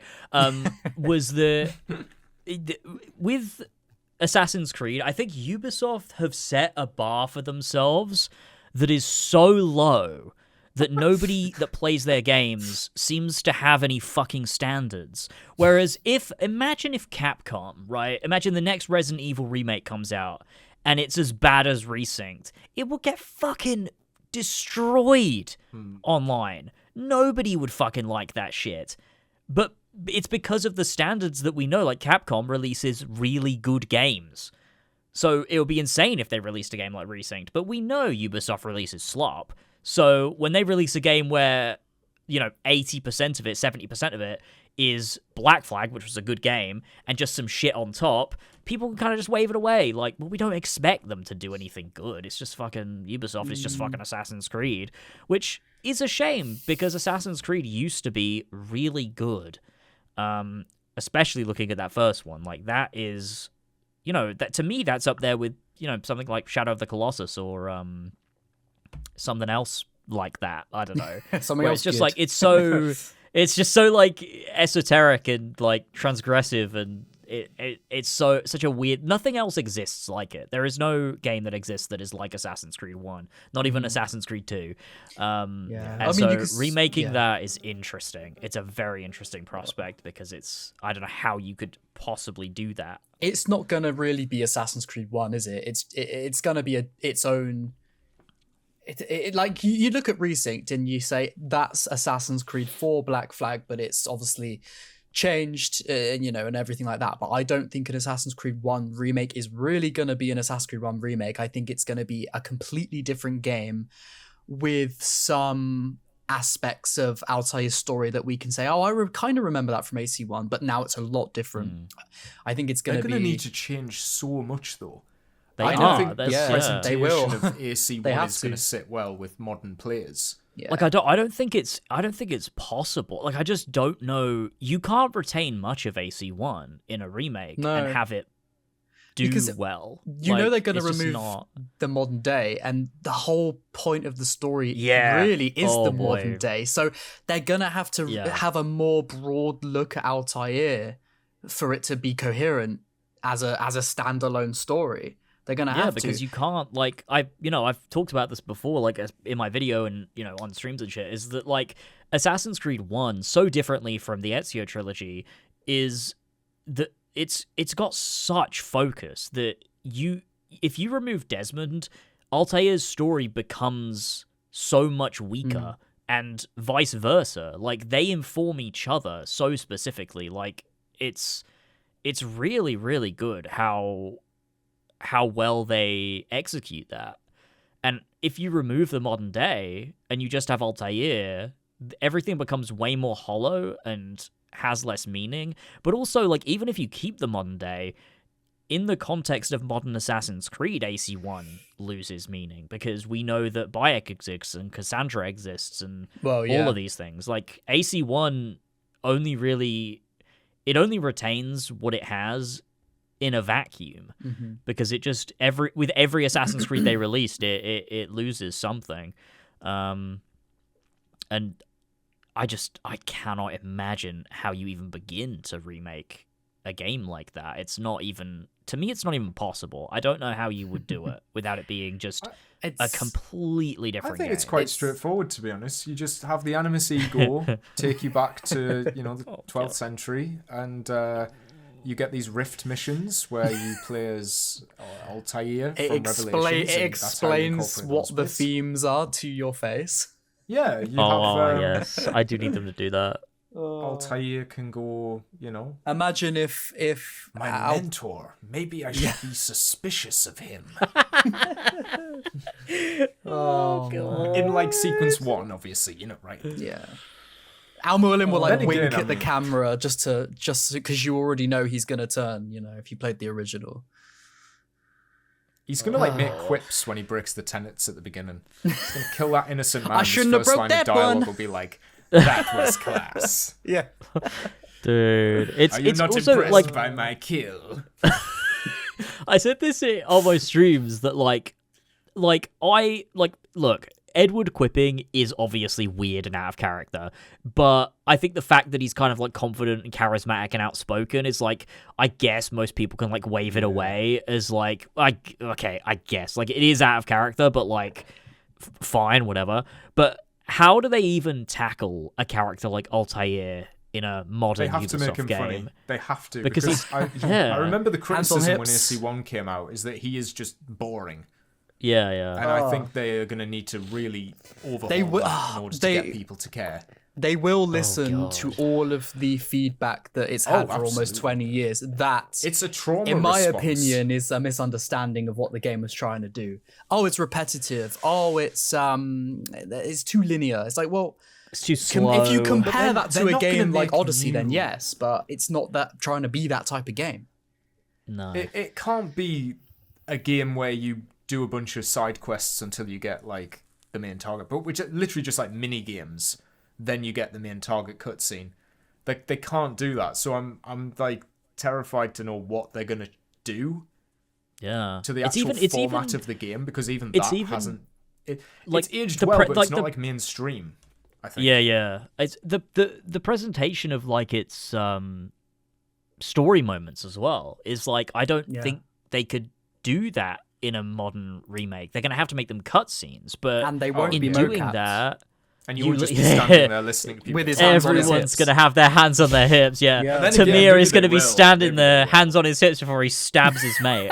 And it's gonna be like, and I think one of the parts about AC1 that I love so much about its presentation is that Altair, like all of his characterization is done through his voice work, because he is Desmond's face obscured by a hood, and you get no close-ups, you get nothing. It's all done from behind. You don't really see his face. You'll And kind he of doesn't move.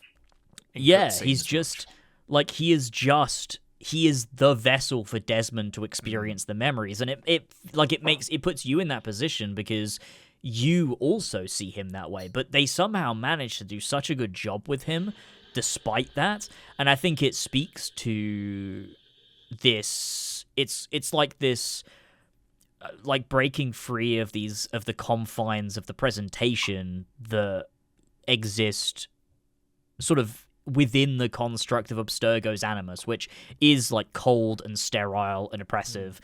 And the fact that we connect with Altair despite all of those things is kind of like the Assassin's Creed themes kind of personified as, presentational cinematic like aspects, and I think that ties everything really well together at the very end when he confronts Amoalim, and like you can see this warring of ideologies between control in the service of peace and Altair's newfound understanding that peace cannot come at the cost of freedom, and it's so insane how well it not only mirrors the position that Desmond is in and the arc that he's going through, but also the way that they use the camera angles and presentation and everything to convey all of that. It is crazy how good that game is compared to everything else in Assassin's Creed. A remake. It could be the worst thing to ever happen in the history world. of the human race, actually. Yeah. I think it possibly could be. They're going It's up to there. Top teach three this anyway. in schools in the future, the downfall of Assassin's Creed. Yeah, you have the rise of Hitler followed very closely With by Yves the Guillemot's downfall of face. Assassin's Creed. Yeah. I have no idea why they're doing AC1. Really. No, I Well, don't like either. you said Such a earlier, money. dangerous That's choice. it. That's it. Yeah, But I surely- get it's been but- long enough, but you'd do Ezio, wouldn't you? Yeah, AC2 you is could so do close to Ezio. the Black Flag It's- kind of like. I think it's character 'cause- and it's 'cause formula. Yeah. They don't want to do 3 games worth. That's probably why. because AC1's then they'd less be of a forced to do Brotherhood and Revelations yeah. after. But then again, it would probably cost just as many, if not more, resources to change AC1 so much to the point where you're making a new Yeah. game. That's it. I think Yeah. it will be a Yeah. brand new game because they just can't Yeah. keep much from the original. AC2, you could keep a good chunk You of could it. just a lot of you it. could keep it very, very close, and like more people are going to be willing to jump on an Into Ezio Ezio, remake. Yeah, definitely. More people will just like throw their money at that. Whereas AC1 is like there's a bit more risk because not as many people love it, and it's like, well, what if it's not? What if it's still not good? Yeah. Wrongly, but like and also you could do AC2 Brotherhood and Revelations, and it's like. You've then got 3 games worth of remakes to make. You don't really have to worry then. You've got Ezio money to sit on for a while. I mean, isn't and that then- what Halo's doing by just remaking the original trilogy? That's Yeah, what Assassin's exactly. Creed should really do. Just bank on Yeah, it. if they, I mean, it's going to make their the most original money. games in between. Like, I'm really worried about Hexia now because the new stuff in Black Flag is modern Ubisoft. So they didn't prove to us at all that they could maintain the same standard they had 13 years ago. So what does that mean for the next game that's going to come Yeah, out pretty see, that's soon? the thing. Like, I've seen people have been like, "Oh, Black Flag is like the best game they've made in however many years," and it's like But they it's didn't make it. actually not. Like, the stuff that you like is the old stuff that was good. The new stuff is not good. So all it shows is that Ubisoft still sucks, and they have sucked Yeah. for a very long time. I guess the only thing that sort of shows a good direction for Hex is Derby. Yes. Like, you know, his work Yeah. on, and the fact that the game is smaller scale too, from what we know, like one of the biggest issues with Valhalla is that it was so big that you needed so many writers, and that Darby's work ended up being more in the corners of things or very specific scenes or whatever. Whereas with the game being more focused and more small and more condensed, it maybe gives Darby, one, a smaller team, but also more space to write stuff himself, which would be ideal because he's like one of the last good writers of all time, maybe, actually, at this point. So, you know, if he could do a bit more, that'd be good. And like, I think someone said this to me on stream, but I don't know if this is actually true. I don't know if you guys know, but someone said that the modern day, the concept of the modern day, like what they're exploring in the data files and stuff, was like an outline that Darby created, but I don't actually know if that's true. I don't actually know not. either. I've not heard that. But someone actually. said that. I have no idea where that information mean, came from. I doubt it. If he came up with it, I think he would have incorporated like Basim into it, because Well, that's something he set up. Well, you could. That You, is you true. might. What it could be that they said to him, "What's your plan with the modern day for Hexe?" And he says, Oh, and I'm use gonna, that and then as, this like, is the, and then they said, all right, well, let's set that up by doing this in Shadows and Resynced. Obviously, Yeah. probably misunderstanding what he's actually trying to do. So then that does give you a bit of hope that in Hex or Hexe, however you want to pronounce it, that he actually does do something pretty cool with the modern day. This is also something I said at the end of my video coming out tomorrow. I said, you know, I pray to the Assassin's Creed gods that Darby takes this fairly cool concept of what the modern day could be with this new timeline, Yeah. or whatever you want to call it, and It actually is very cool. and actually conceptually. tells a meaningful story around that. Maybe actually has some kind of protagonist that isn't just nameless and, you know, like it is. Like, do something interesting with it. And that sort of does give me hope for Hex that, you know, he is going to do something interesting, because, you know, one of my favorite aspects of Valhalla was what they did sort of near the end. I don't know if I should say anything spoiler wise, even though it's been out for 6 years, but, you know, with the whole I think you're fine. I think you're okay. the whole meaning of Valhalla and how it was misinterpreted and how it's actually you know, part of that whole did think that was cool. Yggdrasil I thought thing. that was a cool I thought it was section, yeah. really cool, and I Yeah, remember yeah. playing I that. agree. I remember playing that at the end and thinking, nah, this is peak Assassin's Creed. This is what I like about Assassin's Mm-hmm. Creed, because it is so unique, so mysterious, so just something you can't really get in another series, you know? And also just well written too. Like, I think Yeah, that's something yeah. that people overlook with Valhalla, is that a lot of the dialogue and the actual substance of the writing is like, it doesn't treat you like a fucking idiot. Like, a lot of it is implication, or like it's just well written. It's just Yeah. it just feels good, like, you know. And I think that's something Yeah. that Valhalla has. For So sure. hopefully, Hex will take the good parts of Valhalla and it will learn from the bad parts of Valhalla, and it will be a more focused Assassin's Creed game written by Darby with an interesting modern day and an overall interesting story to tell. One can hope. Yeah. I don't know how What's much hope we interesting, need, though, but what you're saying there sounds a lot like what an AC1 remake could be. yeah, but I'm just- it's not written by I'm just Darby. seeing I now feel that- like Darby's the lifeline. You know, he's the only thing that gives me hope that it might be all right. Yeah, you know what but I mean? a smaller experience focused on modern day. I'm like, I think they're probably gonna use a lot of Hex here and move it across to the AC1 remake. Like, I think when we play this game, we should keep a good eye out for what assets or like what Yeah. resources are being used here, because I feel like that will give us a good God. idea. I'm That's true. deeply I scared. bet they're testing the waters with that, I think, to see what they can use. Because if it's anything like Resynced for Black Flag, where they were looking at Shadows and saying, right, what can we take from this to use in Black Flag, I have no doubt that Hex is going to be the same. Yeah, yeah, true. Do we know who the creative director is, or the game director? Because this is like the first time Of the the remake or main Hex. team has Hex. Right, yeah. Hex is Montreal. It's Montreal. Yeah, but who Advantage. is it? Because obviously Ashraf is gone. So He's gone. who So- has replaced him? So I know, I don't remember the names off the top of my head, but we can look it up. But I do know that they've changed creative directors like twice, which is not a good sign. Okay. It's not a good sign. It's And John and- Goodon. He's took over. He's Yes. in charge For now real? of Hexia. Yeah, because and apparently, supposedly, from what we've heard, Jean, or how you pronounce it, changed a lot. Like he took a lot of stuff out. So he took out the cat mechanic they were gonna have. Oh no, not the cat mechanic. So, it's a good sign that maybe this guy wants a more grounded Assassin's Creed, and so he's going to make sure Hexe turns into that.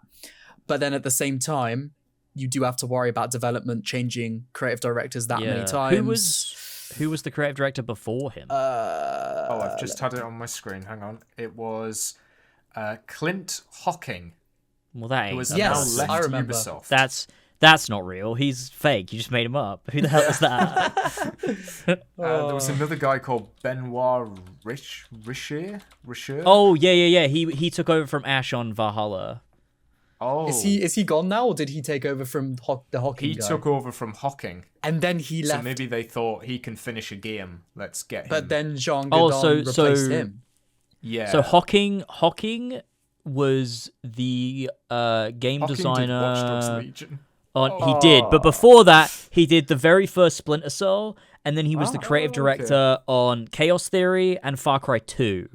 Oh, okay, interesting. Oh shit! Never mind then. Okay. And Quite a then good Watch Dogs Legion. So, I mean, big gap in his CV. I don't know what he was doing in that period of time. Watch Dogs Legion took that long. He was It just took that long. focused Well, on it. it's because it's that good. It took a really long time to make. Fuck But me. clearly the Ubisoft thought he wasn't doing a good enough job if they replaced him twice. Yeah, that's a bit concerning. So then you've got It is. Jean Gouzdon who Oh, did. this is interesting. I mean, he's the brand director right now, right, for Assassin's Creed, he is. Yeah, and he has Yeah, been head for a of few content. years.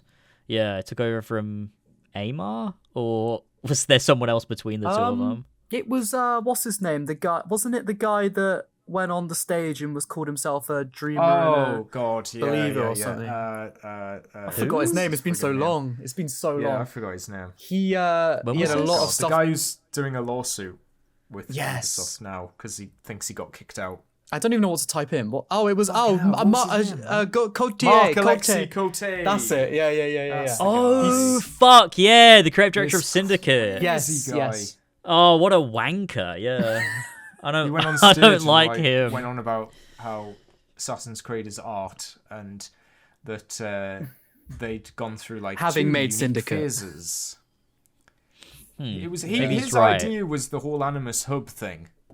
Oh, twat. That was his claim to fame. He never I- actually got a chance to fulfill his own vision. The one thing I remember about him is in 2015, he kept teasing the modern day for Syndicate, and he kept fucking saying that we've got some really exciting stuff to show you in the summer, and then nothing happened, and then the game came out, and the modern day was shit. So I remember that. That's what I wonder if remember they cut him something. for. That sounds to me like something changed. I think the Juno things were supposed to be. There was supposed to be more because there was supposed to be in Origins they were supposed to have like Juno rifts, but they cut those too. They weren't in the game. Well, if there were anything like resyncs, it's probably a good thing. Yeah, that's true. That is true. There's apparently developers from Ubisoft Bordeaux that are listing themselves as working on the AC1 remake. So there's a theory that it's God. going to be Bordeaux. Oh doing it. god! Look, Yeah, I but know didn't- everyone likes Mirage, but You we should gotta play stop that Valley of psyop Memory. right now. That was actually decent. I won't do that. I have You're not hope gonna in get their me. writing. You're not gonna get me like you got Ethan. I'm not doing it. No, He I can be think- swayed. I And think I you recommend would. you watch my review of it. I'll do that. I think you wouldn't mind Valley of Memory, as far as the actual story goes. I'm sure you probably aren't the fan of the actual gameplay of it because, to be honest with you, a lot of the gameplay of those quests are kind of bandit camp simulators. It's just more Mirage. Yeah. I But love bandit camps. but Fuck. the Put 'em in There's a AC1. box mission in it. At the end. the writing of those quests themselves are pretty good.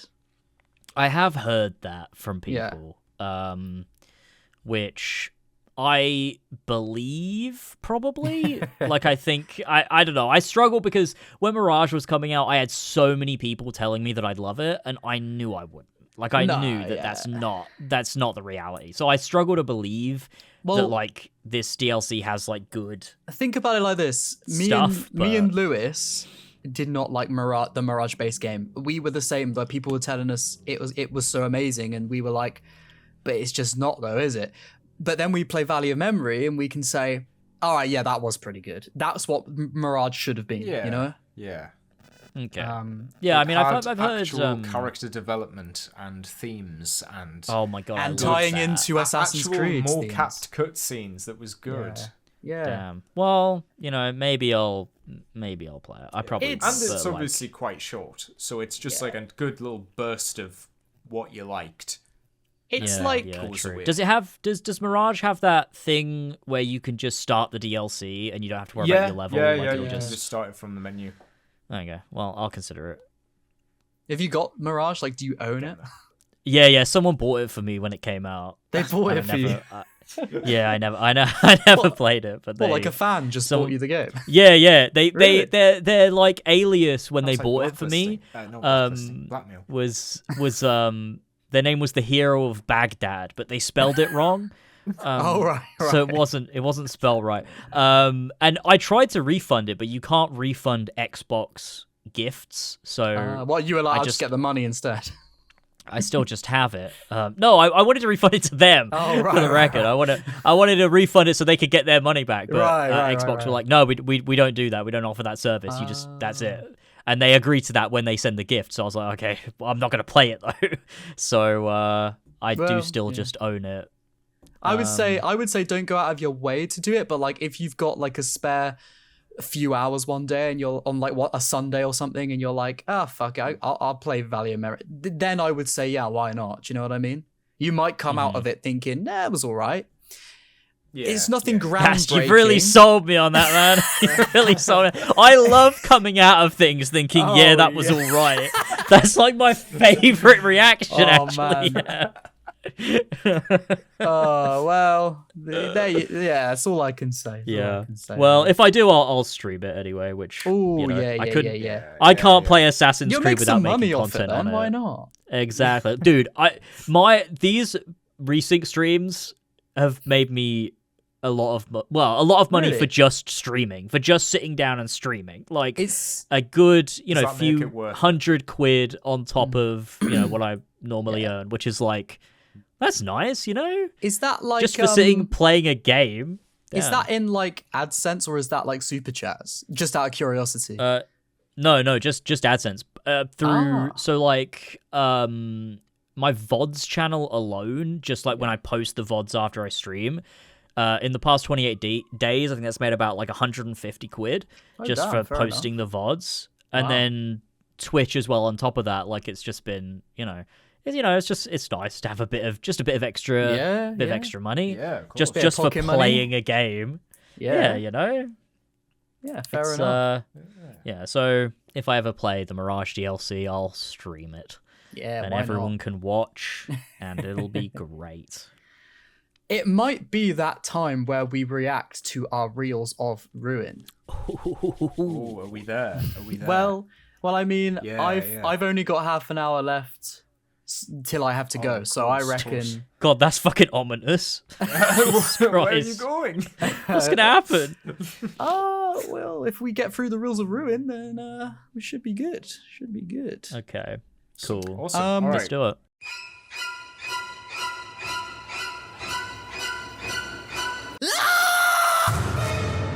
Obviously, Lewis, you've got your reels for us today. I've got just one that I wanted to react to. So, should we do yours first and mine at the end, or should we do mine now and then yours? Well, it depends. In terms of how confident you're feeling, is it a first or a last kind of reel? Well, it's nothing like the ones I'd hope not last time. It's not like that, so don't worry. Okay. It's a lot more. Say, Do you want it to be last so we can cut it? No, I'm confident. It's I think this is a good one. I think it's one we can all appreciate. Why don't we Now start there's a with it lot then? riding on it. Oh yeah, Why trust don't me. we start then? We'll put it up front. All right, let's do it. Let's Let's do do it. it. So, Okay, I'm opening it. do you know the? I just the... like that there's a picture of Drake and then it says my reel for later. I just looks Okay, great for in the chat. record, that is not a picture of Drake. Wait, what do you mean? It looks like Drake to me. Wait. Is Yeah, that actually true. Yeah, is no, that a true. That Photoshop actually or is. is that a real guy? Yeah, no, Drake, actually, that's you're right. You Drake. might be right. That's I just don't know Drake. for sure. What? I don't thought know that Drake was Drake. personally. Now I'm Maybe it starting to is. think it's Yeah. someone who looks like him. That's just a normal photo Yeah. of Drake. I don't see what you Yeah, mean. you're right. Yeah, you might be Yeah. right. Actually, yeah. True. Oh, That was I'm gonna wrong have with to me. reverse image search it and find out. God, it's gonna I'm lead looking you at it, somewhere. dude, it's gonna so lead you to funny. a dark web. Why does he look like that? Okay. Yeah. Well, I'm ready for the real. Tee it up. All right. We're gonna. Well, Lewis, it's your thing. You count us down. Well, it's I your thought we were reel starting with first. yours. All right, It's it's your my reel. All right. We've got to get yours done. Yeah, you Bloody make a hell. good point there. You make a good point. All right, we're gonna click the link then. On one. It is in a Photoshop, three- by the way. Okay. All right. Yeah, sorry, 3, continue. 2, 1.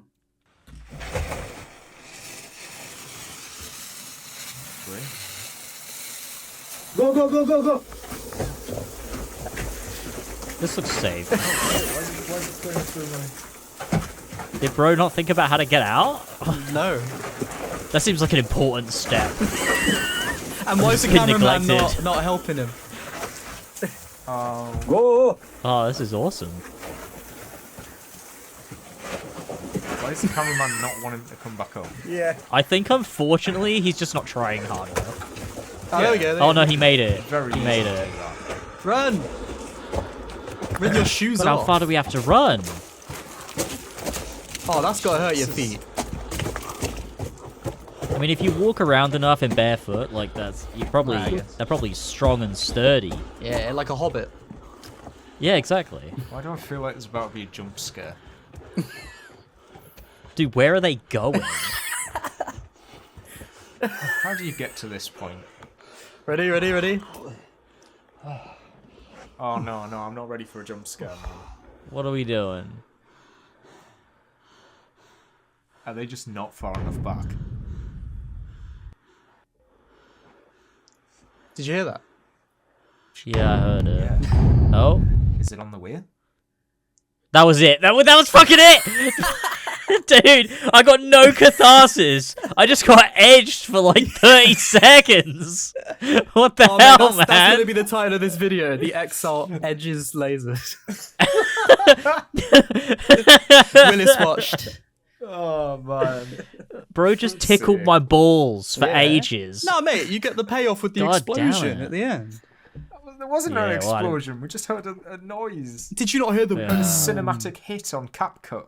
You didn't hear the explosion and then the camera shake? I heard it. I God didn't see it. damn. Oh well, that was that anyway. Oh man. You're welcome. All right then. All right, it's time for my reels. Alrighty. Oh my god. Okay. I like I say, I just selected the last 7 things that I saved. So who Beheadings knows? incoming. I genuinely can't remember which one they are. On Okay. pipe. There may be a heading. I don't know. We're gonna Fuck find yeah. out. But that's why we don't film these live. So, Yeah. gentlemen, please click that link. In 3, All right. 2, 1. يا عمي كده غلط يا ست اصبري بشوف اللوكيشن Oh, لوكيشن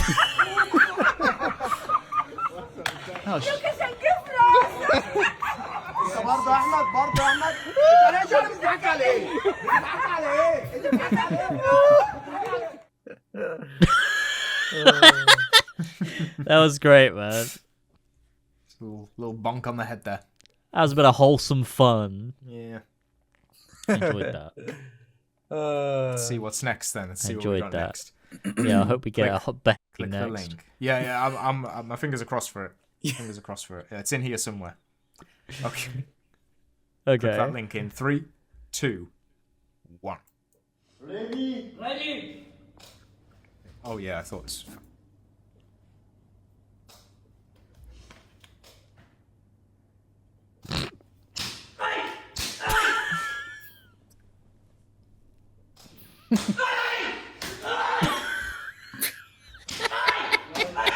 Oh my god. Oh my god. The fuck? This is so funny, man. The funniest part is like they had to make this like so when you think about like a lot of reels that you just scroll past, it's like they had to come up with this idea and make it. Imagine you doing that. Yeah, it does take us. Imagine a us three certain, doing like, that rabbit hole. right now. It really does. Should we do it? Let's do it. Well, I just Let's hope if do I it don't together. Turn the lights off. You're just going to appear. Yeah. Turn the lights off. All right. Which one are we on now? 3. Yeah. 3. Number 3. Click that link. In 3, 2, 1. Christmas Day is the fucking me. I don't know what to say, but it's a Christmas Day. Part 2, yeah. Part 2, yeah. Part 2, yeah. That was fucking epic. Just a bit of art for you there. Yeah. Wow. I liked that. Good stuff. Why are these all like vaguely like Middle Eastern? Like, not that I have a problem with it, I just, get like- recommended a lot like that.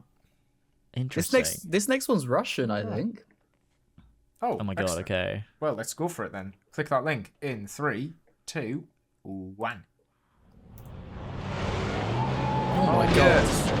Jesus. Oh, yeah. Yes.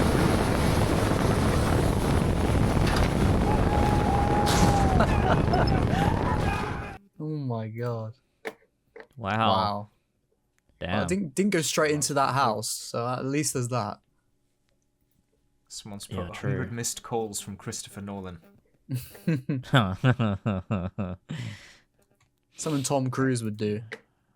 Yeah. That's pretty true. Right, now we're on number 5. Okay. Click that link in 3, 2, 1. When I met you in the summer, to my heartbeat sound, we fell in love as the leaves turn brown, See, this guy's white. and we could be together, babe, as long as skies are blue. You act so innocent now, but you lied so soon. When I met you in the I don't remember how long this goes on for.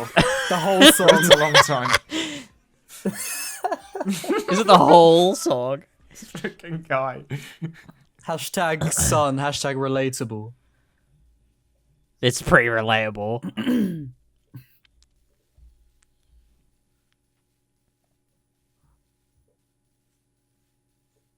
This is so good. Yeah.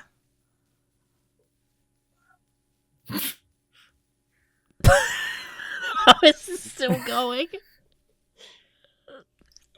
Oh. Wow. Mate, he's just living his life. Yeah. He's just a happy was- guy. That was great. I loved that. Have you guys seen on like Instagram stuff the comedian guy that does like live shows, but he has auto tune? Yes. And he's like, "What's your I've seen name, a couple bro?" clips of him. Yeah, I love watching those. Yeah. I don't know why that made me think of that. It's not the same Nice. at all, but I don't even know Alright, how what- to relate that to what you've said. all right, mate. Doesn't Let's matter just what watch the that- next Which- one, I guess. Which Okay. number are we on? I think we're on 6. This one looks Japanese. Is it? Maybe? I don't know. I can't. I'm just only looking at the link. I'm looking at like the captions of them, and they're Oh, yeah. Oh, what? Are you clicking them and then pausing them? only because when I click it, it plays, and then if for some reason it reloads the page and then plays again. So Ah, got you. Yeah, mine's Okay. also been doing that, I've realized. yeah, Mine just asks me to log in and then starts playing. Like I just click no and then it logs. It starts playing. fair enough. Right. Okay. Well, we will begin in 3, 2, 1. Oh yeah, just something Oh yeah. just interesting. You know where it's going? Oh no. No. Just taking a while to get there. Yeah. Oh my god. Yeah. Oh. Yeah, that was deeply unsatisfying. Yeah. Rough. Fuck me. When you chase two rabbits at the same time, you end up losing them both. Oh yeah, deep. That's something they'd say in the new Resync content. Oh god. I've opened the 7th one and I've just got I like children on my screen. Oh yeah. What the hell? Well, you know, we've got to save it till last in case it needs cutting. No, yeah. This one is fine. This one is fine. Okay. Okay. Click that link in 3, 2, 1. I like children. And, I like sex, so I'm very capable to produce big family. Has he got a nose? Make sure, before you come over, use your bathroom, because I don't have any. You have to go outside if you need it. When I lend you a diaper, you have to give it back before you leave. I have many diapers. Most of them are clean. What is the fuck? context? It's a dating service. It's a profile for a dating service, but it's Adult Swim, so I guess it's a sketch. Oh, maybe. I just thought it was funny that he said he liked children and then said he also likes sex. Two things that should never be said. In the same sentence. Oh man, yeah. He doesn't have a nose, that guy, does he? Like, I couldn't. It looks like he's got a Snapchat filter in this on his clip. face. No, I've seen some I GIFs in the comments assumed that are it was similar. edited. Yeah. Yeah, I think. Like, it is surely actually that's not what he looks like. But also, if he does, it's fine. You're allowed to not have a nose. Yeah. By the way, I'm woke. Yeah, of course. It's fine. Just for the record. If you don't have a I'm gonna have nose, to- you have a place here on the Podyssey. Yes, exactly. Yeah. Uh, But the way you said that then sounded like you were holding your nose. You know, That exactly. would be really offensive to people who don't have noses. Oh shit! Yeah, fuck. Oh shit! It'd be like a slur. Oh no. If you hold, Not again. if you hold your your nose and nose. speak, it's like Oh, appropriating. shit. Uh, Oh no. well, anyway, I'm trying to find whether I'm trying to find the original clip, and I can't find it. Of the video. Yeah. Yeah. Maybe he just does look like that. In which case, I'm sorry. yeah. Well, I mean, that is our reels for today. Damn. Wow. Thanks for And I hope supplying you've them. enjoyed them. Nice. Damn. I really like the segue from just talking about Assassin's Creed into fucking picture of Drake. I think it's just a little palate cleanser so that we don't leave too depressed. Yeah. Oh fuck me. Mate, Yeah, we I need him think as an that, yeah. officer Sure. on the jackdaw. Well, anyone goes at this point, really. Yeah.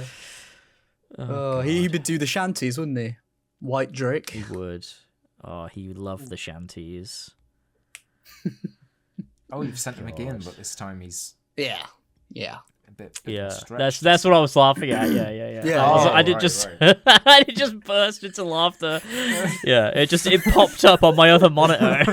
It jump scared me. That's how I jump scare you all. Oh god. That's beautiful. Can you put it in the thumbnail, please?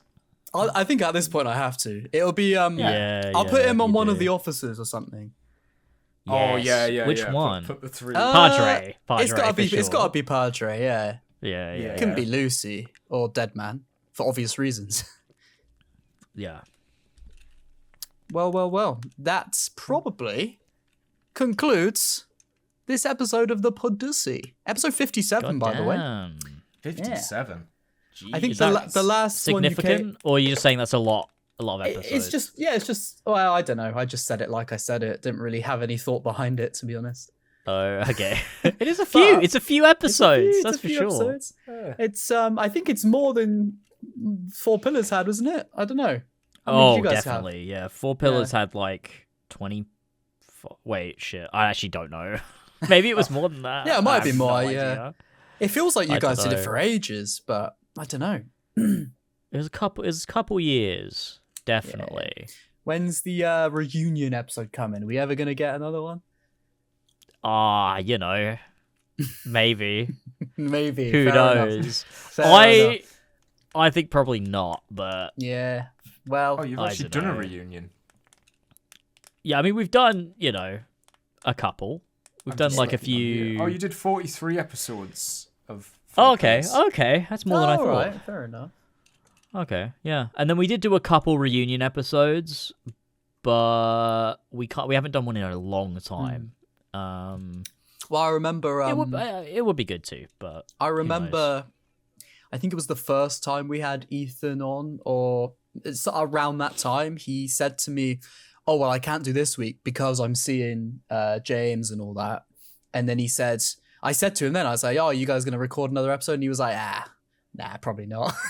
He said, No, maybe. no, it was he ended up not being able to make it. Oh really? Oh, that's a shame. Yeah, unfortunately. Just, shit happens. But, Life. Yeah. Maybe the Dussy was a bit too much. Yeah, you took him out. Damn. We talked about Mirage Time for to too long. recover. Yeah. Oh god. But yeah, no. Yeah, we'll do it. We'll do another one at some point. I don't know. I fucking love those guys. Yeah. Well, we do appreciate you coming on, taking the time to talk with us today about Of course, man. the best game ever made, Assassin's Creed Black Flag Resynced. Yeah, that's true. That's true. It is That's that. true. Yeah. We know that. Don't we you know that. mean- That's fact. Don't you mean that's class? Oh shit, you're right. Yeah, Yeah. that's class. That's Yeah, class. it is. Just It before sure we is. do sign off, I did want to ask, what do you think your future with Assassin's Creed is now? Ooh. Oh, that's a good question. I don't know. Look, I said if they send me a code for Hex, whatever it ends up being called in the future, then I'll play it. Mhm. I don't know if I would go out of my way to buy it. But well, I don't know. I guess it depends. I guess I can't really say. I don't know. I guess I have a bias towards Darby. Yeah. I love him. I think he's great. And I feel like as he watches, every time I make an Assassin's Creed video, he watches it, he tunes into my streams and shit. I'm like, I feel like I'd be a dick if I didn't play his new game. Yeah, that's fair enough. Oh, I see. But- yeah. What about the who multiplayer knows? title that we're getting? Oh, yeah, right. Apparently they Invictus pushed that was the forward code and name. then pushed Hexia back. So I think Interesting. we might be getting Interesting. sooner.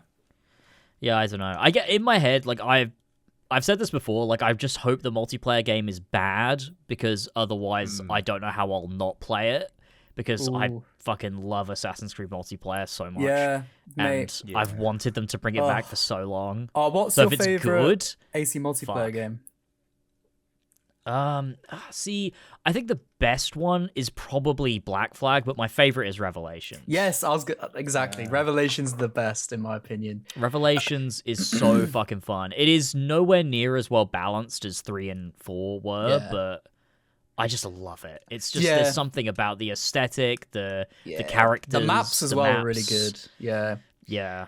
To be fair, the only reason I say it's the best is because that's the most nostalgic one for me. Because my friend in primary school, we used to just play it on PS3 like every day after school, and we both didn't have mics, so we would literally not pause games, it's online, but we'd go into the PlayStation menu, message each other every time we wanted to talk because we didn't have mics.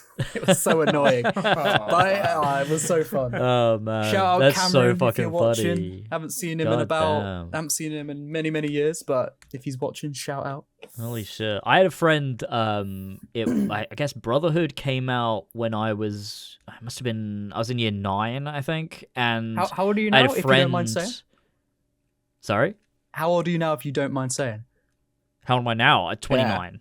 Oh, okay, fair enough. How old are So- you guys? Well, we're 25. 25, yeah. Oh, okay. Yeah. All right. That's pretty similar enough. Similar. Um, Yeah. But yeah, it was. Yeah, I must have been in year 9, and I was. Brotherhood came out, and I had a friend that would not play the Assassin's Creed single player, only played the multiplayer. Oh, I wow. played with him like religiously on Brotherhood multiplayer, and he would not play the single player. I remember one time I went round to his house and he went to go pee, and I put on the single player and loaded it up, and when he came back in and saw that the single player, like, realized what I'd done, he ran behind his TV and unplugged his What the Xbox. fuck? He was like really committed to just never playing the single player for some reason. It was Oh just my like a God. bit, I don't know. But You're like, Ubisoft, bring it back for this yeah, guy bring- only. yeah, bring back the multiplayer. Mate, you know he's probably going to play Oh, God. Invictus. At least. Yeah, he There'll be at probably least will. one player. At least. At least one player, and it'll be him. He'll love it. Well, if there's one player, he won't be able to play it. Oh It shit. needs to be, you a know, single player game. yeah. A single. Wow, Invictus becomes a single player AC game. Because there's Oh only my one God. Your person game to playing. play one. Yeah. Holy shit. Fucking hell. I mean, you can't. Yeah, I assume that Invictus will be bad because I don't know how you can make it good unless you use the original, like, because even 3 and 4's multiplayer use the original, you know, AC1 Ezio Trilogy parkour system. So Oh, I don't know man. what the fuck they're gonna do. I feel like just a classic AC multiplayer. I still think that would do well today. Because it's like it's so Yeah, even unique. if they just yeah. did a port or something. One It's game like- with all the maps on or something like that. Yeah. It's like unique, but it also leans into classic game modes that a lot of multiplayer people know. You know, like team deathmatch, PvP, that sort of thing. So I feel like it would the do well. Wolfpack stuff as Yeah, well. Yeah. I think it would do better now than it did at the time because Yeah, probably. games at the time were oversaturated with these tacked on multiplayer components. Yeah, These yeah, days, yeah. we barely get them. It's either you get Yeah. a single player game or you get a multiplayer game. So I think Yeah. having a game that like played into a lot of those classic tropes would be kind of good. It would be so good. It would be, but It'd be fun. It would whatever. be. My rule of thumb is anything you can imagine in your head is going to be vastly better than anything Ubisoft's actually going to do. Yeah. Yeah. I mean, unfortunately. yeah, if it was any other company, I might have a bit of hope. Yeah. They Yeah. haven't really proven themselves in the last few years, so No. it's a bit of a shame. Yeah. Well, Yeah. I definitely do gotta go now, so I'm gonna Okay, cool. sign out. Do you want me to do the outro, Willis, or do you want We to do should it? get our guest to do it. Oh, also thanks to our members. Almost forgot. Oh shit, yeah. Thank Shall I read their names out real quick, just to? you. If you Yeah. forgot. I've got to do it. I've got to do it for the members. But I Classic. haven't got them on screen, so hang on. Where are they? Memberships. I always forget where to look for them every time. There we go. Members. Yeah, they are in a weird Oh, place. we have Ole8919. We have InSignGG74. We have Azuro_Anubis. Logan AG 9128 and Yubba Del Diablo. We appreciate you guys. Yes, thank Hell you yeah. very much for your ongoing support. Cool. All right. Outro then, or? James, do you remember the old outro? Oh, it's the Odyssey thing, right? Yeah. Here we go. This has been da. Okay. Well, thank you all for listening. Thank you for having me on. We And appreciate you. This is, of course, as always, been a Hey. Podyssey that I won't soon forget. Thank you. Hey. Awesome. We'll see you guys later. Bye.